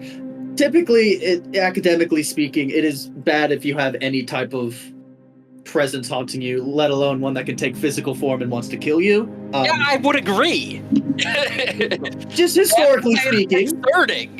Yes, it is. It almost killed you all. Historically speaking, just, it's good to know. Usually bad.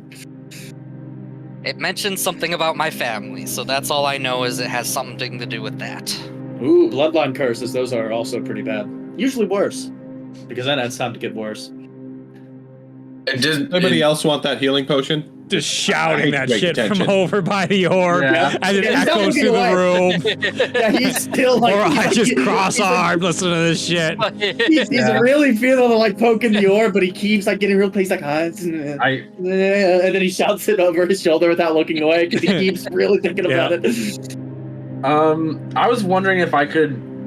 Is the arrow I hit him with still there? Or did it go with his body? It disappeared. It disappeared. Okay, so I could make a check on it to see why it was... I wouldn't mind taking that near, by the way, that extra potion, if you don't. A potion. And he'll like pull it out of his bag. And give it to you. You are a very confusing bunch. Regardless of that ill omen, we need to figure out what's going on here. They mentioned that there were 199 other victims of whatever their machinations were. Yeah, These they're villains- probably right here. I'm just gonna say 205 is a dumb number. So An oddly specific number, I will say. If you why not count an even how many- 200? All right, just cut it off at even. You don't need 205. Is there, out of curiosity, is there anything running from the cauldron where the blood that was going into the coffin was? Like, is there anything coming from this cauldron? Okay. No, it seems it was connected directly to the furnace you guys skipped earlier. Gotcha. In the background, you see Owen struggling with the sword, and he kind of just gives up. Is 205 like an important number in religion or anything? No, not typically. Usually they're much more either larger or smaller. It depends. It depends. Most deities require smaller numbers because 205 is a very specific large number. 205, if we're talking statistically, just seems like a number they grabbed of people they kidnapped off the street. I don't think it's that deep. I think it's just cult kidnapped 205 people, threw them in a furnace for some arcane device, and 195 of them are here. Or 199. I think. Whatever it is feels unnatural. I mean, that coffin down there had skittering inside it, like spiders or something. I don't know. And most orbs don't have 1,000 voices talking. Or a centipede. Like they got a lot of legs. I said another insect. That was what I said. So how'd we not end up in it? Luck. We dispatched with those guards before they could dispatch with us. That too? Something. What I want to know is there a way to return those souls to their bodies? Or are they doomed forever? Well, so here's the thing with that. Usually in a lot of rituals like that, we need a body to return them to. And I don't know about you, maybe we missed a room, but I don't think we saw 195 bodies laying around. So, it's probably in the yes, furnace. that was what I was thinking. If I had to wager a guess, this is all very just random guessing. I don't really have much basis for it. Body goes in the furnace, soul goes up, body burns. And that's why if you they do that dispelly thing that you did on the orb. You're right. He's gonna pull out the dispel magical. Okay.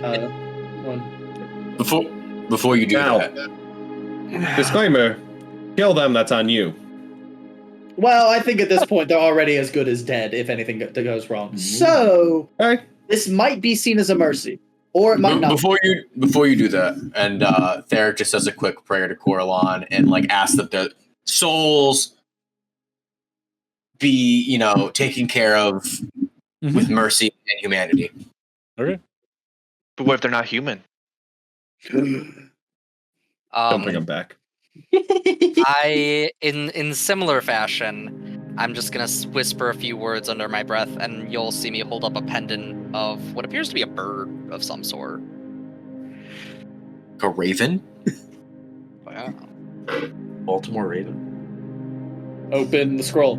Okay. Read the scroll. You cast Dispel Magic. Cast Dispel Magic. It does not work. So it burns away, and he's just like waiting for something to happen. He pulls out his pocket watch. He kind of clicks it. Goes like 10 seconds. And clicks again. Okay, so I don't think it worked. Maybe we should do a little more research before jumping to conclusions. Maybe, but most typically, cursed or evil aligned items are bad if you touch them. And I don't really want to touch this to find out which one it is. Do we just break it? I mean, we could. Could we just have somebody else touch it? That isn't us. I just don't know what's going to happen. Throw the mage at it. Yeah, that's what I was gonna say. Well, let's not throw a body at it. No, that's very terrible idea. While they're talking, I'm going to idea to search me. the room for notes about this orb and what their intentions were with it. You know, anything about it. Like, I'll say all you find inside this room is many more of the same books, almost identical books to what you found in the lounge room. You notice that many of the notes, per se here, nothing pertains to the type of research or activities being conducted. It is obvious that they are withholding that and making sure not to document what they are doing. well, it's vexing. Are there any tongs at the mage station here? To maybe move the orb. Tom's. Did you say the orb was like floating, or Yeah, is it just just floating like a above the glass cauldron orb? right now. I could try and shoot it. No. I mean, we could try mage handing it, but that seems like it still might run the risk of a How problem. do we move the cauldron? We could try that. Sure. Just start Yeah. dragging it away from underneath the cauldron to see, like, put some distance. You drag the cauldron away, and you can see right below it the furnace that leads up that is now off. There's no more green coming up from it. And the orb is still floating in place. Okay.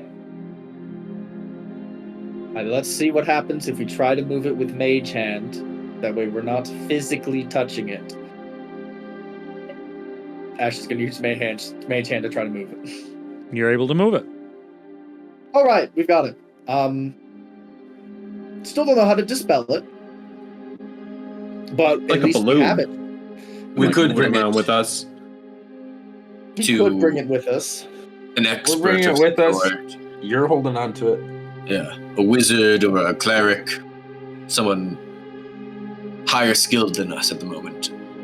Yes, that seems like an excellent thing. I'm more of a hobbyist at this point. This is all above my understanding of any of this currently. So, fine by me. Okay. Put my hood I gotta up, figure out how to get out. back on. Yeah, I mean, I think there's a door. Was there a door over here? Am I crazy? Well, where the thinking mage that? was standing, there just seemed to be some kind of door. You recognize it more like a teleport circle of sorts. Oh.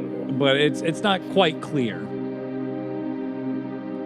Does it seem like it needs something more on our end, or something he would have understood how to do that we don't? Does he have Wanna make any a like comment? trinket on him, like You can go make an investigation check, yeah. both of you. You find a pebble that takes you to a Shia. Connor, do you just want No. advantage on that? I can just help you. You could roll your own because I rolled a Yeah, nat because 20 you're for investigating something 23. different. Oh, okay. My mistake. I got a nat 20 for a 23. You immediately find the key for this. That is a magical stone. It's beautifully polished, and it looks like a blue, almost sea rock that you would find eroded. You pick that up, and at the same time that John's character is able to find the interface in which you would plug that into in order to teleport out of here. I think I got it.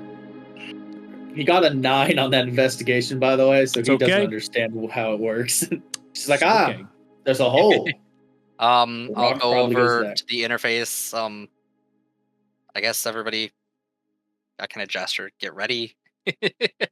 Before we go, Owen is going to take a souvenir off of the big 3-armed robot because he's not taking that sword with him. Okay, sure. What do you want? Fair, that's fair. Only get a big bag to put the sword in. If Gotta go back. only. I guess Back. is like I don't know if it has like a faceplate. Is that removable? Sure. You can have a little mask keepsake of it. It's going to be 20 pounds, but yeah. Is there anything that? All right, you know what? He's just gonna. Nah. You can take a gear that would be like an ounce, but you're asking for all this shit. His armor's going to be extremely heavy on the outside. I'll take a gear from the exposed arm. Sounds Sure. good. Yeah, there you go. And Half a He pound. was gonna look at him and be like, "You're not taking the sword." I can't carry. Like, he walks over and like he takes his bag and just like whoop, the whole sword goes into the bag of holding. Oh man. Damn it. Well, that'll be upsetting later on for me. I pull out the Buster Sword from session 1. Yeah. This is like session 147. We're in the final boss fight. Yeah. It's like, we need some large weapon to attack the Yeah, DBG how much with. fall damage for 24,000 feet dropping a sword?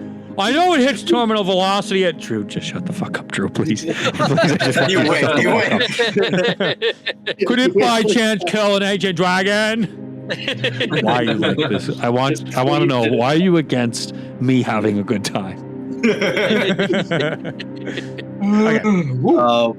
Okay. Titus will grab all the. Oh, go ahead. No, go ahead, because I'm gonna have. Okay, we were supposed to stop a little leave. while ago. 10 o'clock is supposed to be the stop. You guys are having a blast, but I'm going to stop you now. You're all going to loot more shit later in teleport. Okay. That's going to be the start of next session, is figuring out what's on the next side of this teleport. So congrats. We got through session 1. Hopefully you had fun. I had a blast. It was great. It was great. Yeah. Welcome to campaign 2 inside Clovis. Yeah, okay. I'm going to stop the video there. Bye-bye. Nice.